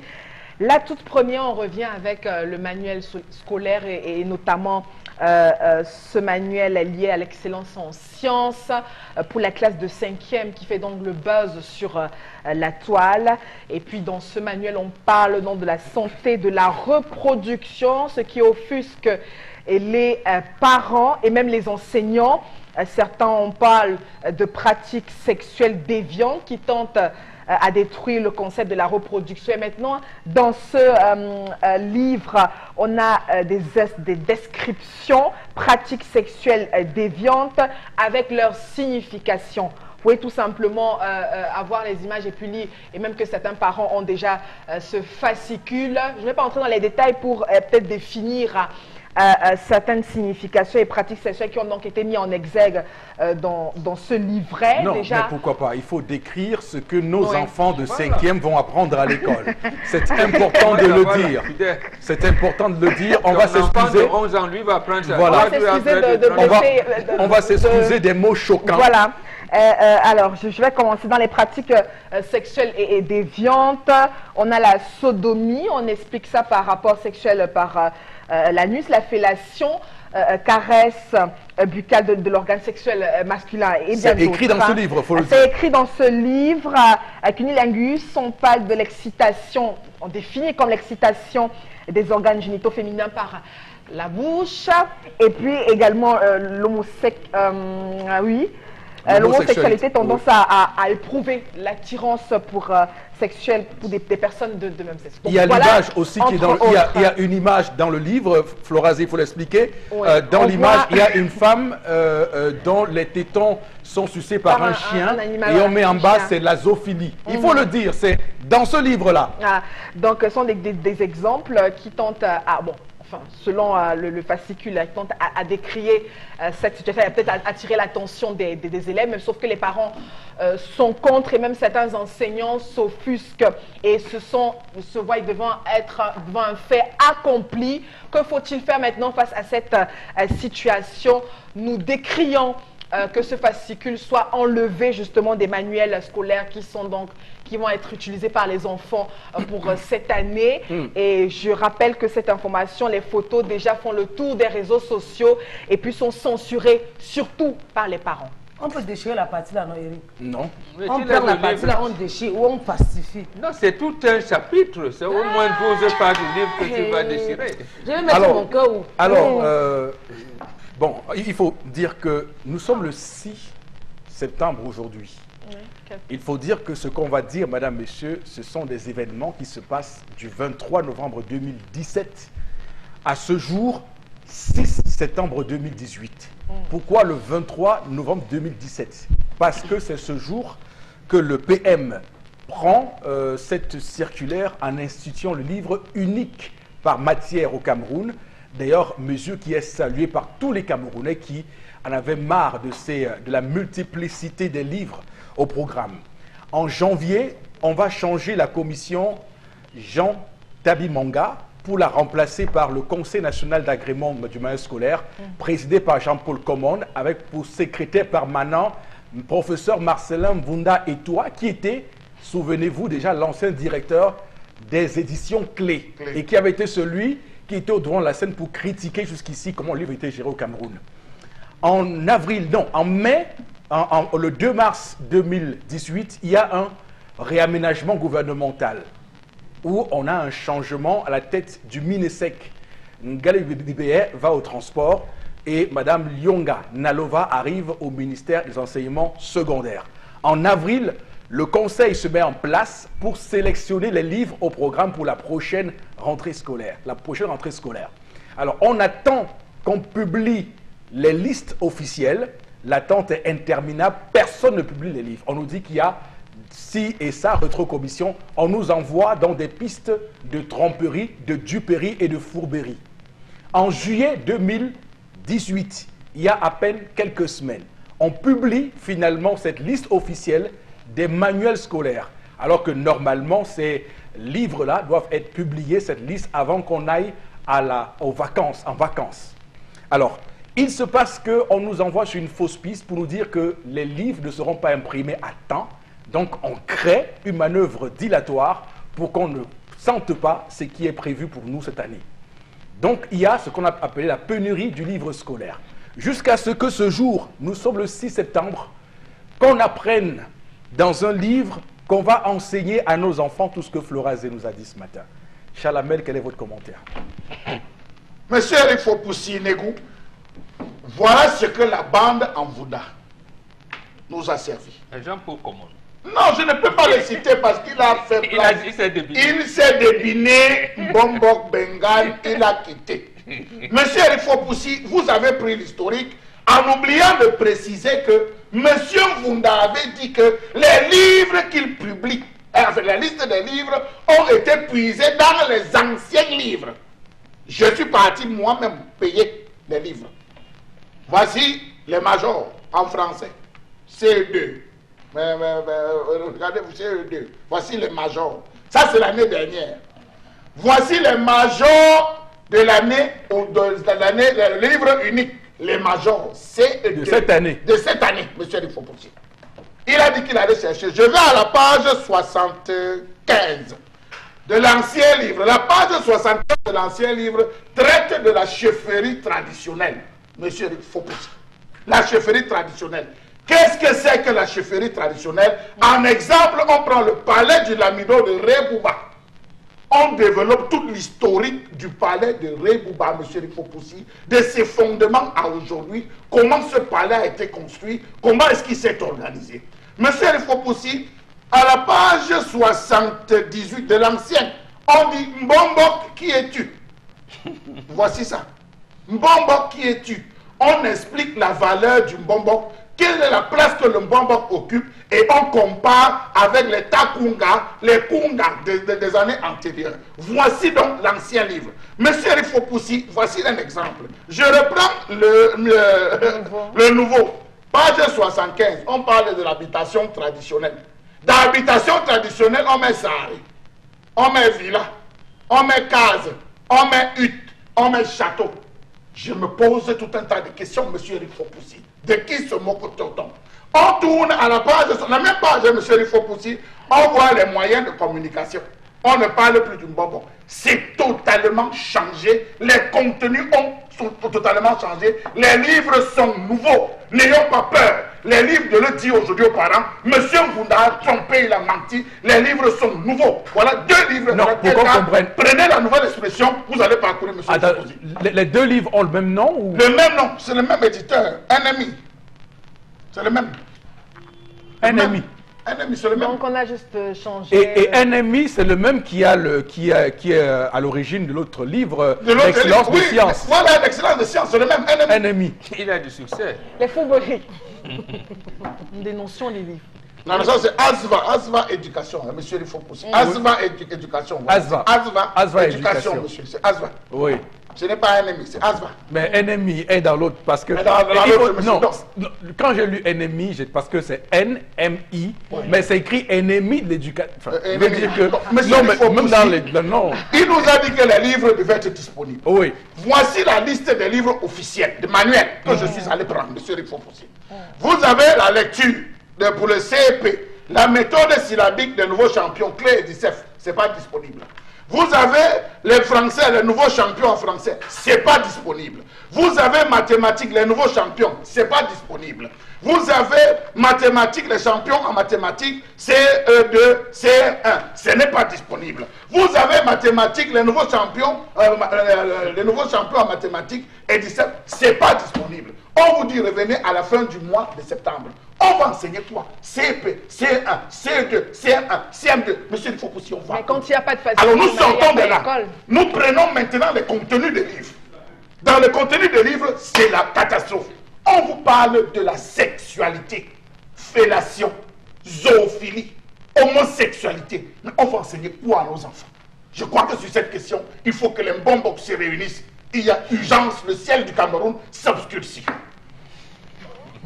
Ça se passe de commentaires.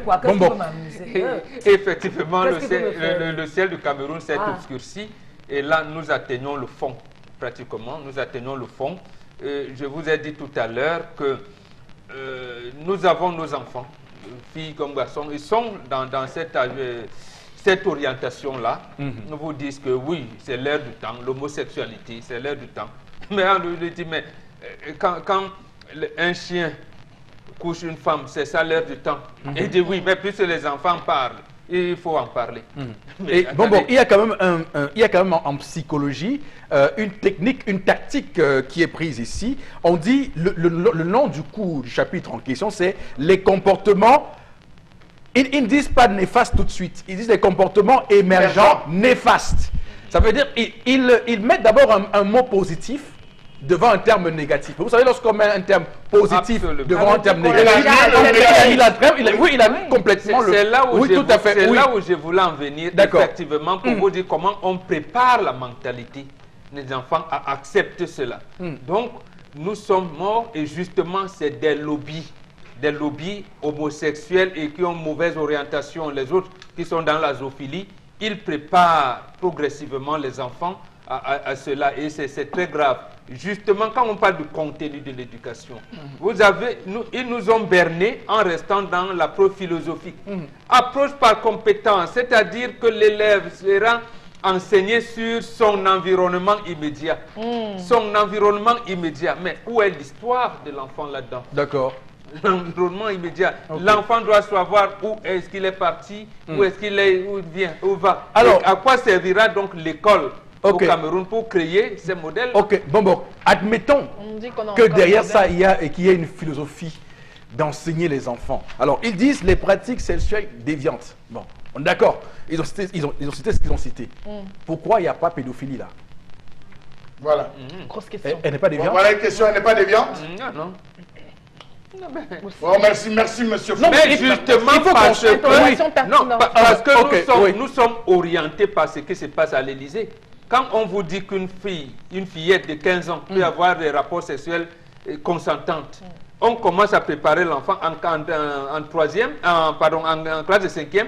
S'il a eu son concours d'entrée en 6e en 9 ou 10 ans, on commence déjà à le préparer. C'est-à-dire que là, on dit, non, dans bientôt, là, dans 2-3 ans, tu dois avoir des rapports sexuels. Un enfant de 11 ans. Un enfant de 11 ans, on lui dit, dans 2-3 ans, il faudra que tu aies commencé à faire des rapports sexuels. Ou à prouver que, voilà, violé par ça veut dire que même la législation camerounaise, on va piétiner et tout ça. Et l'UNICEF, et même les mêmes gens du ministère vont vous dire, ah oui, la grossesse précoce, ah oui, voilà là où... D'accord. Ok, tendance, juste un petit mot. Ou les ophéliens, ou les ophélies. Je sais même que ça veut dire quoi. Le livre m'a montré ça. Ou les ophéliens, un chien qui avait une femme. Voilà ce qu'on va prendre à nos enfants, les ophélies. Ou c'est les ophélies. Et avec la curiosité des enfants, tu verras les jeunes enfants avec le chien à la maison commencer à donner moi-même à mon âge, c'est pas bon. Moi-même à mon âge, c'est bientôt grand-mère. Si on me disait même que zoophilie, je ne vais pas savoir ce qu'il veut dire zoophilie, ou c'est orphélie, ou c'est qui.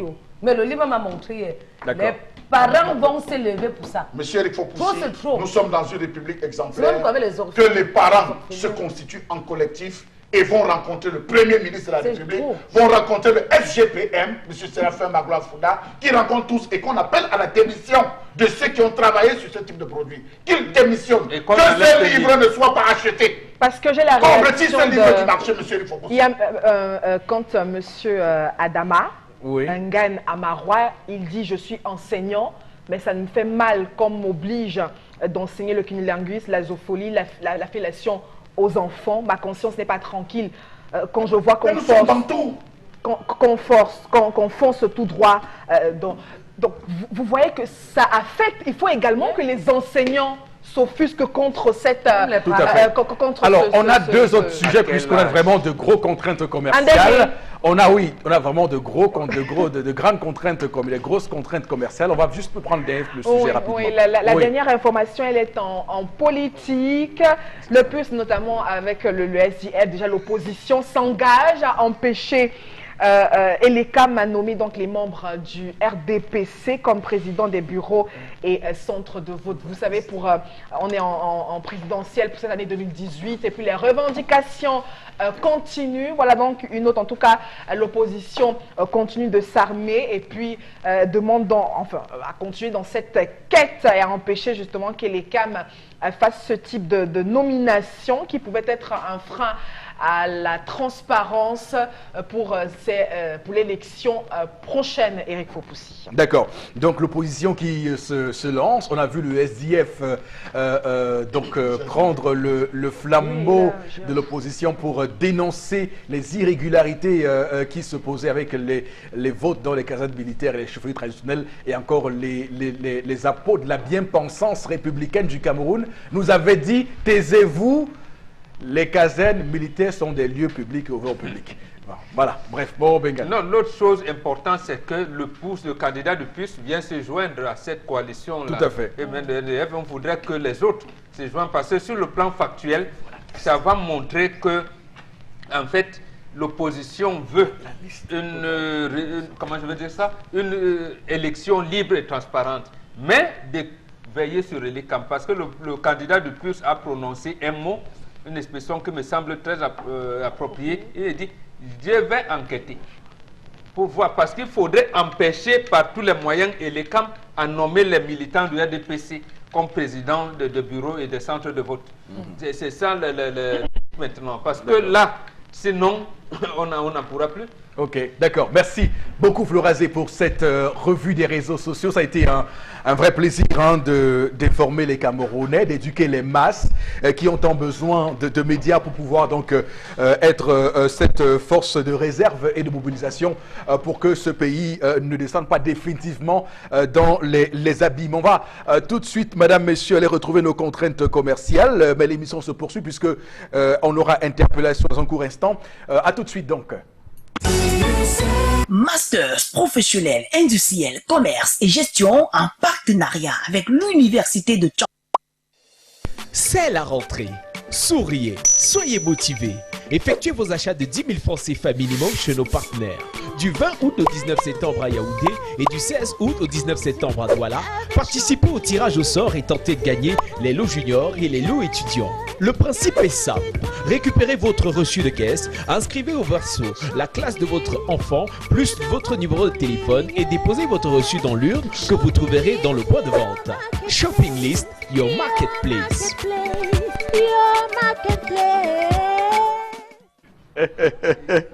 Voilà, monsieur, nous accueillons sur le plateau B Gladys Nana qui est commerciale et puis Larissa Nomo qui est chargée du marketing de la communication. Alors, bonjour à vous, mesdames.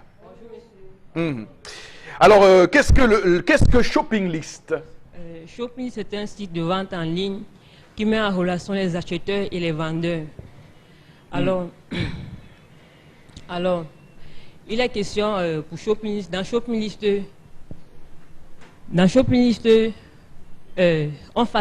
on offre les facilités du e-commerce tout en maintenant les consommations habituelles locales. D'accord.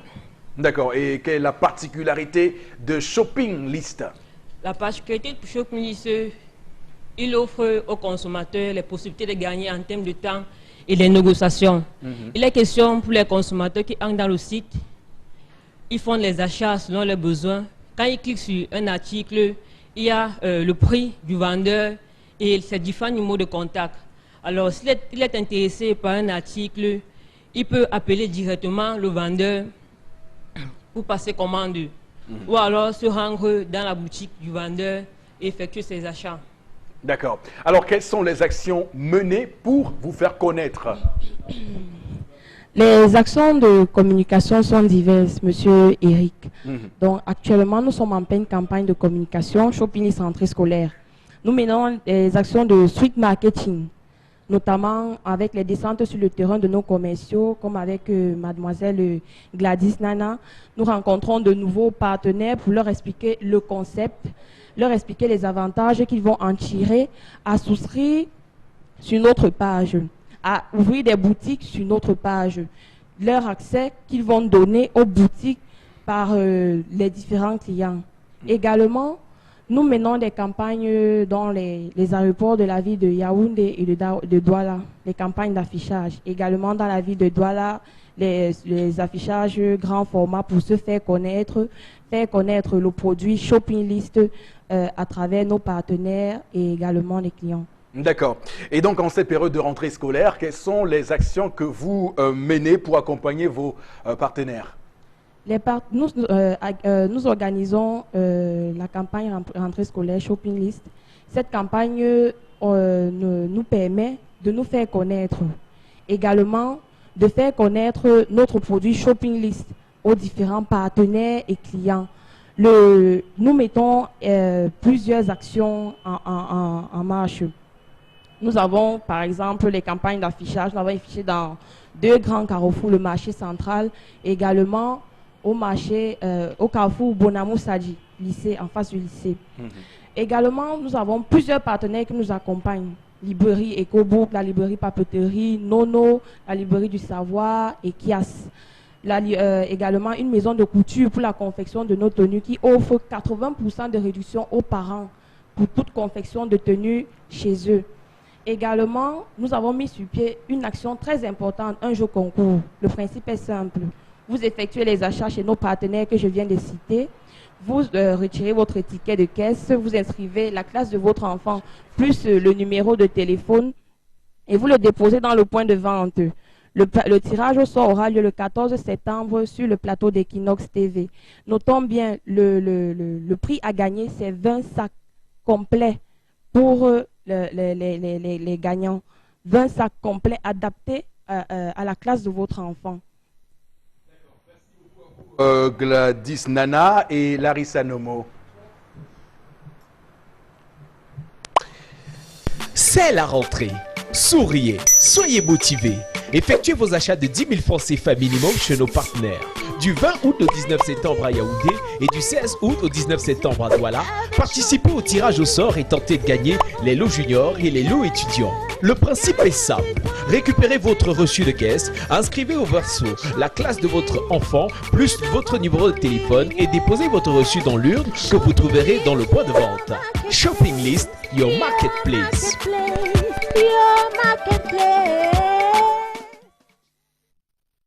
Donc sur ce plateau, mesdames, messieurs, dans un court instant, nous ouvrons la liste, mais du moins la corbeille des différents messages que vous nous envoyez, donc rassurez-vous.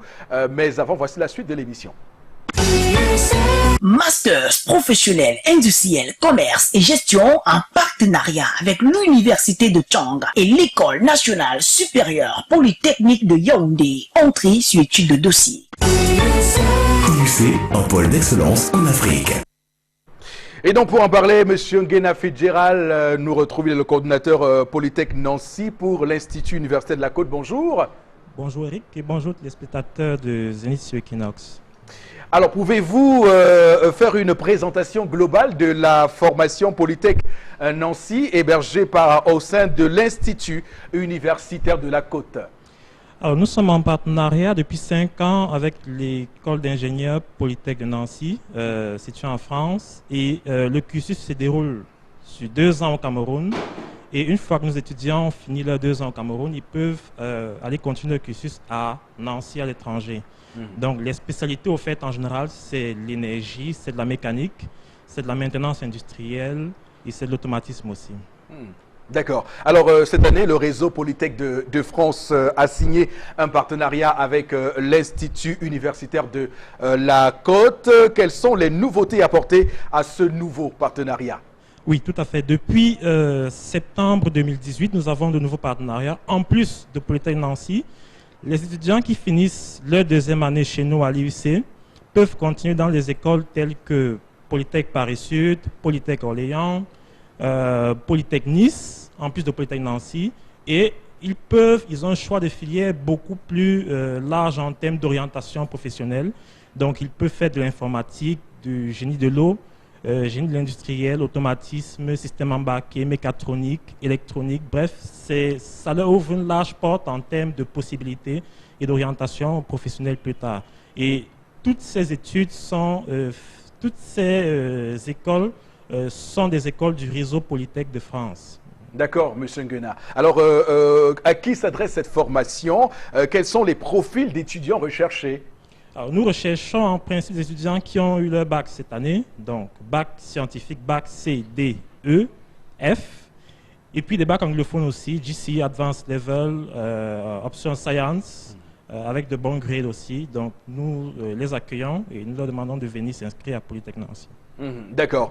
Quelles sont les grandes dates à retenir pour les auditeurs désireux, les téléspectateurs désireux de s'engager dans la formation Polytech Nancy? Donc, il faut redire cette date, c'est que le 13 septembre, jeudi 13 septembre, la semaine prochaine, dans une semaine précisément. Oui, dans la semaine prochaine. Oui, il y a un concours qui sera organisé sur le campus unique de Lok-Bessou, à Douala 5e. Alors, les postulants peuvent déposer les dossiers dans les différents centres de Bafoussam, Yaoundé à l'école polytechnique. Bafoussam, c'est le lycée bilingue de Bafoussam. Yaoundé, école polytechnique. Et à Douala, au campus d'Aqua et au campus de Lok-Bessou. Donc, le 13 septembre, le concours aura lieu au campus unique de Lok-Bessou. D'accord. Merci beaucoup. Je rappelle que vous êtes Nancy Nguena Fitzgerald, coordinateur Polytech Nancy pour l'Institut universitaire de la Côte. C'est moi qui vous remercie. Bonne journée à vous. Merci. Masters professionnels, industriels, commerce et gestion en partenariat avec l'Université de Tchang et l'École nationale supérieure polytechnique de Yaoundé. Entrée sur études de dossier. UC, un pôle d'excellence en Afrique. Retour sur le plateau Florazé, quelques messages avec vous. Alors, il y a Didier qui dit c'est vraiment terrible avec ces nouveaux livres, encore mieux peut-être les anciens. Autre réaction, comme la France a légalisé la pédophilie et que le Cameroun dépend de la France, donc les soi-disant, donc nos fameux dirigeants veulent aussi inculquer ces banalités dans l'éducation de nos enfants. Où va donc ce monde si diabolique? D'accord. Et ils oublient que la France apprend à ses enfants que De Gaulle est le plus grand Français de tous les temps. Ici, on ne sait pas qui est Oum Nobel. Alors, il faut préciser, parce que quand on dit légaliser la pédophilie, les gens ne comprennent pas pourquoi. C'est qu'en France, désormais, à 15 ans, une jeune fille peut consentir à un rapport sexuel. Voilà. C'est ça qu'on appelle légaliser la pédophilie. Et c'est-à-dire que... devant un juge, il va falloir On n'a pas prouver parlé que... de ça dans le livre de 5e. Pourquoi? Parce que justement, puisqu'en France, on permet de faire les attouchements à cet enfant-là, puisque tu peux la draguer, normalement, ce n'est pas condamnable désormais. Donc ici, on la loi du bon. consentement et du non-consentement, ça veut dire que la petite de 5 ans ou de 10 ans va devoir devant un jury prouver qu'elle a effectivement eu des attouchements et autres. C'est ça qui est horrible. Bon. Nous avons dans cette République 2 personnes qui ne devraient pas se taire. Le ministre Moelle Kombi de la culture. Il devrait, est-ce que c'est contenu dans la culture Des arts et de la culture. Des arts et de la culture camerounaise. Oui. Monsieur Moelle Kombi, arrêtez, vous avez décoré celui qui a écrit pour le libéralisme communautaire. Ça ne nous importe pas. Tout ce qu'on veut, c'est ce problème des livres. Premier point. Deuxième point, on a un ministre du tourisme et du patrimoine, monsieur Rifopoussi. Est-ce que cela fait partie du patrimoine? Monsieur Bello Bouba Maïgari. Bon, que diriez-vous du ministère de la promotion de la femme Et de la famille, j'allais en venir, Bobo. J'allais terminer par 2 ministères invisibles. Les affaires sociales et le ministère de la promotion de la femme et de la famille. Docteur Paul-Irène Guéné et Marie-Thérèse Ondoa. Je pense que Chalamel a raison parce qu'en 5e, nos enfants à 10 ans, 9 ans, on les retrouve déjà en classe de 9 ans, 9 ans, 10 ans, 9 ans, 10 ans. Ils sont en classe de 5e.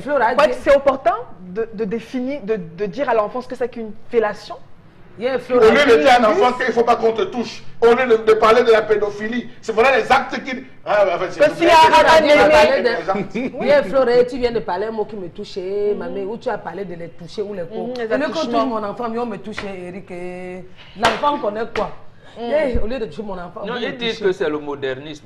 Je vais commencer par... Maintenant, toi, ma fille, tu es déjà vieille. On va chercher une fille de 12 ans. On a dit, c'est l'enseignement, les APC. Approche par compétence. Ça suppose que, à côté de ce qui sera dit, il faudrait qu'il y ait une représentation imagée. Mais ils appellent ça techniquement, à chaque fois qu'il y a un cours, on rapproche ce cours à une situation problème dans la vie. Ça veut donc dire que cette par jeune compétence, fille qui est en situation classe, problème dans la vie réelle. cette jeune fille qui est en classe de 5e, 12, 13 ans, qui commence à avoir des seins, peut donner au chien, quand on n'est pas là, va lui demander au chien de téter. C'est good voix, good. Les enfants ont fait ça par curiosité. D'accord, merci beaucoup pour ce message. On va aller prendre interpellation de ce jeudi, madame, messieurs. La nouvelle idée de développement de notre pays, je pense que ça doit passer par l'agriculture, puisque tous les autres secteurs sont minés. Et puis, il y a, vous m'excuserez, la gouvernance actuelle ne permet plus aux jeunes de travailler, puisque la majorité des sociétés ont été privatisées. Et il n'y a que la brousse qui reste pour les jeunes, à mon humble avis. Normalement, les terres doivent appartenir au futur, parce que dans un pays comme le Cameroun, il y a beaucoup de terres. Si vous partez de Douala pour Yaoundé, si vous regardez bien des deux côtés, il y a presque la forêt. Et puis à travers cette forêt-là, les gars peuvent essayer de travailler là-dedans. Ce n'est que ça qui restait un peu bien, puisque toutes les sociétés ont été privatisées, comme je venais de vous le dire tout à l'heure. Bon, il ne reste que ce qui reste au Cameroun aujourd'hui un peu, ce n'est que l'agriculture. Et donc, pour décrypter interpellation et l'interpellation de notre compatriote, Bohor Bengan. Je ne suis pas d'accord avec lui. Oui. Le Cameroun est un pays où tout est à construire. Oui. Le danger, c'est qu'on nous dit qu'il n'y a rien à faire. Il n'y a pas que la terre. D'abord, pour ce problème de terre, Jean-Marc l'a écrit, je pense, en 90, quand l'État pénètre en brousse. Ça veut dire que tous les projets et programmes liés à l'agriculture ont échoué. Donc, est-ce que le cacao, le café ont développé le Cameroun? Rien du tout. Donc, ça a échoué. Aujourd'hui, la terre appartient aux milliardaires. Vous et moi ne pouvons pas cultiver la terre. Oui.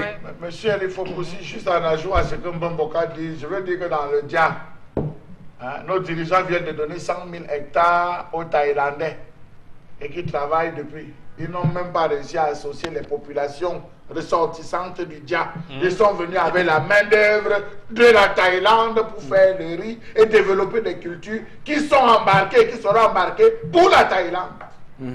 Allez, la terre les quelques rares villageois, effectivement, qu'on a pris là-bas, ils ont supposé avoir 1000 francs tous les jours. Et ils n'ont pas de bottes, ils n'ont pas de gants. Quand ils revendiquent les bottes, on les chasse. D'accord. Ils sont sur la terre de leurs ancêtres. Ok, merci pour cette interpellation ce matin, Madame. Messieurs, on va tout de suite parler de ce livre qui vous permettra d'atteindre vos objectifs. Ce livre a pour nom 79 idées pour atteindre vos objectifs. Là, je l'ai en main. Et pour en parler, Consil Lamine, bonjour et bienvenue. Oui, bonjour Eric. Bonjour à nos nombreux téléspectateurs.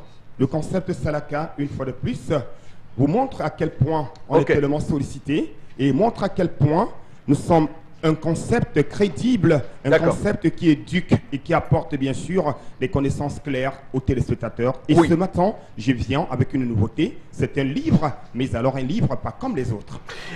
Pourquoi recommandez-vous ce livre 79 idées pour atteindre vos objectifs? Alors, je rappelle déjà que le livre 79 idées pour atteindre vos objectifs est un livre qui a été mis sur le marché camerounais international par un Camerounais en la personne de M. Germain Conchou, qui est un consultant en communication et en marketing et qui a plus de 30 ans d'expérience dans le domaine du marketing. Ayant constaté les problèmes qui minaient notre pays et quelques pays africains, a donc décidé de prendre sa plume et de mettre cette plume sur un livre. Et aujourd'hui, on vient avec ce livre, pas comme les autres, qui est bel et bien 79 idées pour atteindre vos objectifs. Alors, pourquoi recommander ce livre aux Camerounais? Pourquoi recommander ce livre aux téléspectateurs? Alors, ceux qui ont des projets, ceux qui ont bien sûr des difficultés à réaliser leurs projets, ce livre est un élément capital. Parce que le livre 79 idées pour atteindre vos objectifs vous permettra, chers téléspectateurs, de pouvoir les atteindre. Le livre 79 idées pour atteindre vos objectifs est un livre qui vous permettra d'être de plus en plus motivé. Le livre 79 idées pour atteindre vos objectifs est donc ce livre qui vient aujourd'hui apporter bien sûr une connaissance claire dans l'élaboration des projets, une connaissance claire dans l'élaboration des stratégies, une connaissance claire dans l'élaboration bien entendu de sa propre vie, que ce soit sa vie familiale ou alors sa vie professionnelle. Tout simplement, chers téléspectateurs, lire c'est bien, mais lire ce livre aujourd'hui c'est encore mieux. Alors, étant donné que ce livre est présenté et commercialisé au Cameroun et en Afrique par le concept Salaka, et vous savez très bien, chers téléspectateurs, quand le concept Salaka décide, bien entendu, de commercialiser un produit, de commercialiser un service, c'est la qualité totale. Je l'ai parcouru, je l'ai fait lire à plus d'une personne et le résultat aujourd'hui, il est vraiment positif. Avant de communiquer aujourd'hui dans cette émission, il faut rappeler que nous sommes déjà à plus de 750 exemplaires vendus en moins d'une semaine. Je dis bien à plus de 750 exemplaires vendus bien entendu en moins d'une semaine. Alors je viens donc ce matin permettre aux téléspectateurs de la télévision Equinox et bien sûr à tous les clients du concept Salaka d'avoir ce livre que j'ai entre mes mains. C'est bien entendu 79 idées pour atteindre vos objectifs. Que vous soyez étudiant, que vous soyez élève, que vous soyez chercheur d'emploi, que vous soyez professionnel, que vous soyez bien entendu, quel que soit votre rang social, quelle que soit votre carrière professionnelle, ce livre est très important. Comme dirait quelqu'un, Rick, les paroles s'envolent, mais les écrits restent. Je rappelle bien entendu que ce livre, c'est pratiquement 142 pages. À l'intérieur de ce livre, vous avez 79 idées. Je dis bien 79 idées pour atteindre vos objectifs. Plus besoin de se casser la tête, plus besoin de chercher de midi à 14 h. La solution se retrouve dans ce livre que j'ai entre mes mains. Regardez d'ailleurs la beauté de la couverture. Ça montre bien sûr la nature, ça montre la verdure. Et bien que cette couverture, chers téléspectateurs, vous donne l'envie de l'acheter, bien entendu. Raison pour laquelle je suis donc là ce matin pour vous vendre ce livre. Oui, le livre est un élément qui doit éduquer. Le livre est un élément qui doit sensibiliser. Le livre est un élément qui doit bien entendu construire une nation. Le livre est un élément qui doit permettre à tout un chacun non seulement de se détendre, non seulement de se distraire, mais également de se cultiver. Et aujourd'hui, le concept Salaka vient vous permettre d'acheter ce livre 79 idées pour, bien entendu, comme je l'ai si bien dit, pour atteindre vos objectifs. Je rappelle que le prix va s'afficher à l'écran. C'est 3 000 francs. Ce livre, le prix encore s'afficher à l'écran, chers téléspectateurs. C'est 3 000 francs. Mais tous ceux qui vont appeler, tous les clients du concept Salaka, qui vont le commander aujourd'hui et demain, l'achèteront à 2 500 francs. Je rappelle que le prix, le livre coûte déjà 5 000, mais le prix de promotion est de 3 000 francs. Mais comme je vous aime tellement, et comme c'est le lancement de ce livre ce matin à Salaka, dans le cadre du lancement de ce livre, les premières personnes à commander ce livre l'achèteront à 2500 francs, quel que soit vous êtes, avec une livraison gratuite. Le temps bien sûr de donner le point de vente de ce livre, vous le retrouverez au magasin 1001 tapis, le magasin du concept Salaka, également du côté de Yaoundé, vous le retrouverez au comptoir unique dès la semaine prochaine, et à Douala, vous l'aurez à la librairie papeterie bilingue et CAF, en face de l'hôtel Douala-Ba. Mais la maison mère de distribution, c'est bel et bien le magasin 1001 tapis. Passez vos commandes dès à présent et achetez-le à 2500 francs seulement. On l'a compris, Consul Lamine, merci beaucoup. On va, madame, monsieur, basculer tout de suite sur les différents messages que vous nous envoyez. Il y a tellement de messages, on fera l'effort d'extraire quelques-uns de notre corbeille à messages. Alors, Florazé, que dit la messagerie? Alors, une réaction d'un téléspectateur, les problèmes d'exploitation de nos ressources. C'est vraiment très grave. Nos dirigeants cèdent des bras de nos ressources aux Occidentaux par des concessions. Aujourd'hui, dans le département du Dia, les Thaïlandais ont reçu et exploitent 100 000 hectares de nos terres pour la culture des VA. Mais quand un Camerounais veut occuper un hectare pour l'agriculture, les autorités vont sortir pour s'assigner pour tuer. Oui, mais, absolument. Paradoxalement, le gouvernement demande aux Camerounais et aux jeunes de s'intéresser à l'agriculture. C'est ce qui nous est arrivé en 1975. La Malaisie et l'Indonésie sont venus à prendre le palmier à huile chez nous, en 1974 et 1975. Depuis 2001, les deux pays sont les premiers producteurs du monde. D'huile de palme. D'huile de palme. Absolument. Et le Cameroun importe l'huile de palme de la Malaisie. Et on avait jusqu'à même dit à un période que l'huile de palme du Cameroun était de mauvaise qualité. Et que la meilleure huile de palme vient de la Malaisie. De la Malaisie. Voilà. Alors qu'ils sont venus apprendre ça chez nous en 1974 et 1975. Oui, oui. Alors, il y a Christophe Foguet à Sarcelles, en Ile-de-France, qui réagit par rapport à l'information de la loi Chapa, voilà, une loi qui déshumanise l'homme. Frère, ne laissez pas prospérer cette loi, surtout dans nos mœurs au Cameroun et puis en Afrique. Oui, la loi Chapa en France, il a raison, une loi qui vient d'être adoptée en France, qui est dans l'un des points essentiels, c'est donc cette horrible mesure sur les filles de 15 ans qui peuvent consentir. Donc, il y a d'autres mesures qui sont encore plus graves, mais puisque on a un peu de pudeur, on va rester tranquille là. Monsieur Eric Fopossé, je rends hommage ici à Charles Ateba Yéné, qui avait vu cela de loin à travers un livre, Le Cameroun sous l'emprise des loges. Et je rappelle que, Florazé, pardon, que et justement cette loi, il y a des gens, il y a eu un vrai débat à l'Assemblée nationale en France, au Palais Bourbon en France, et donc il y en a qui proposaient qu'on mette l'âge de consentement à 13 ou 11 ans. Donc vous comprenez que oui, ça a été un gros débat. Comment les gens sont aussi pervers. Oui, comment les gens sont aussi pervers. Bon, il y a une autre réaction toujours en France. En ce qui concerne la France, la loi n'est pas encore votée. En ce moment, c'est un soulèvement en France. Beaucoup de parents ont interrompu leurs vacances à cause de ce problème. Monsieur Eric Fopoussi, qu'aucun parent n'achète ce livre.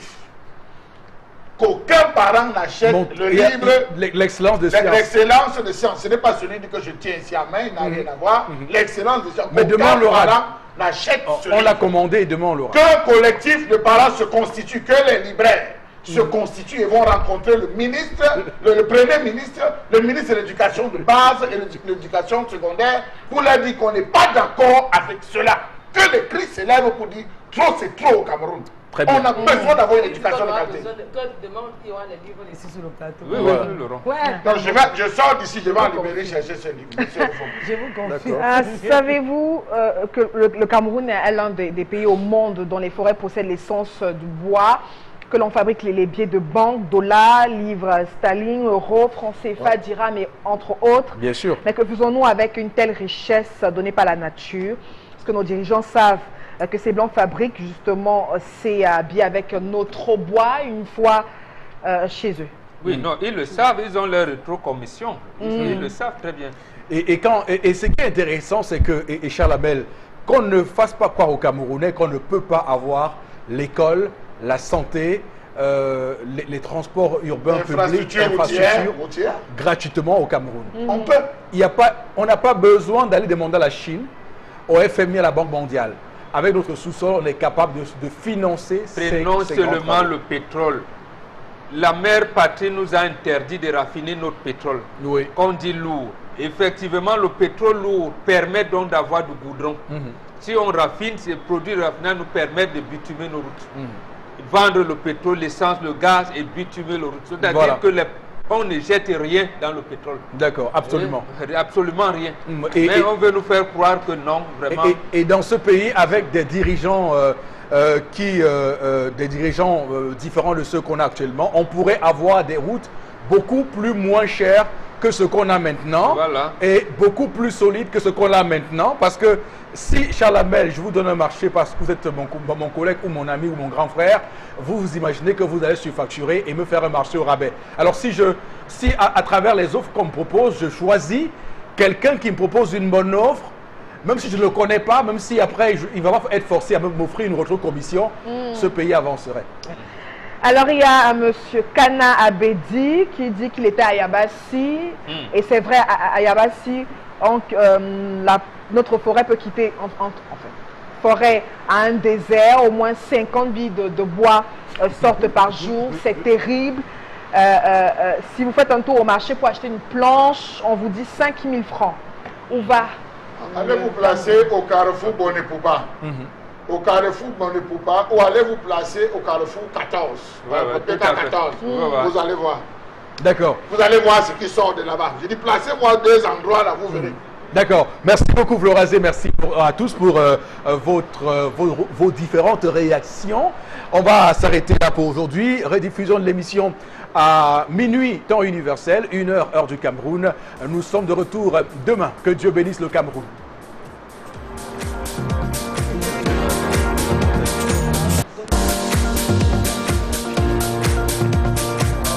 Attends, tu vas te faire lire.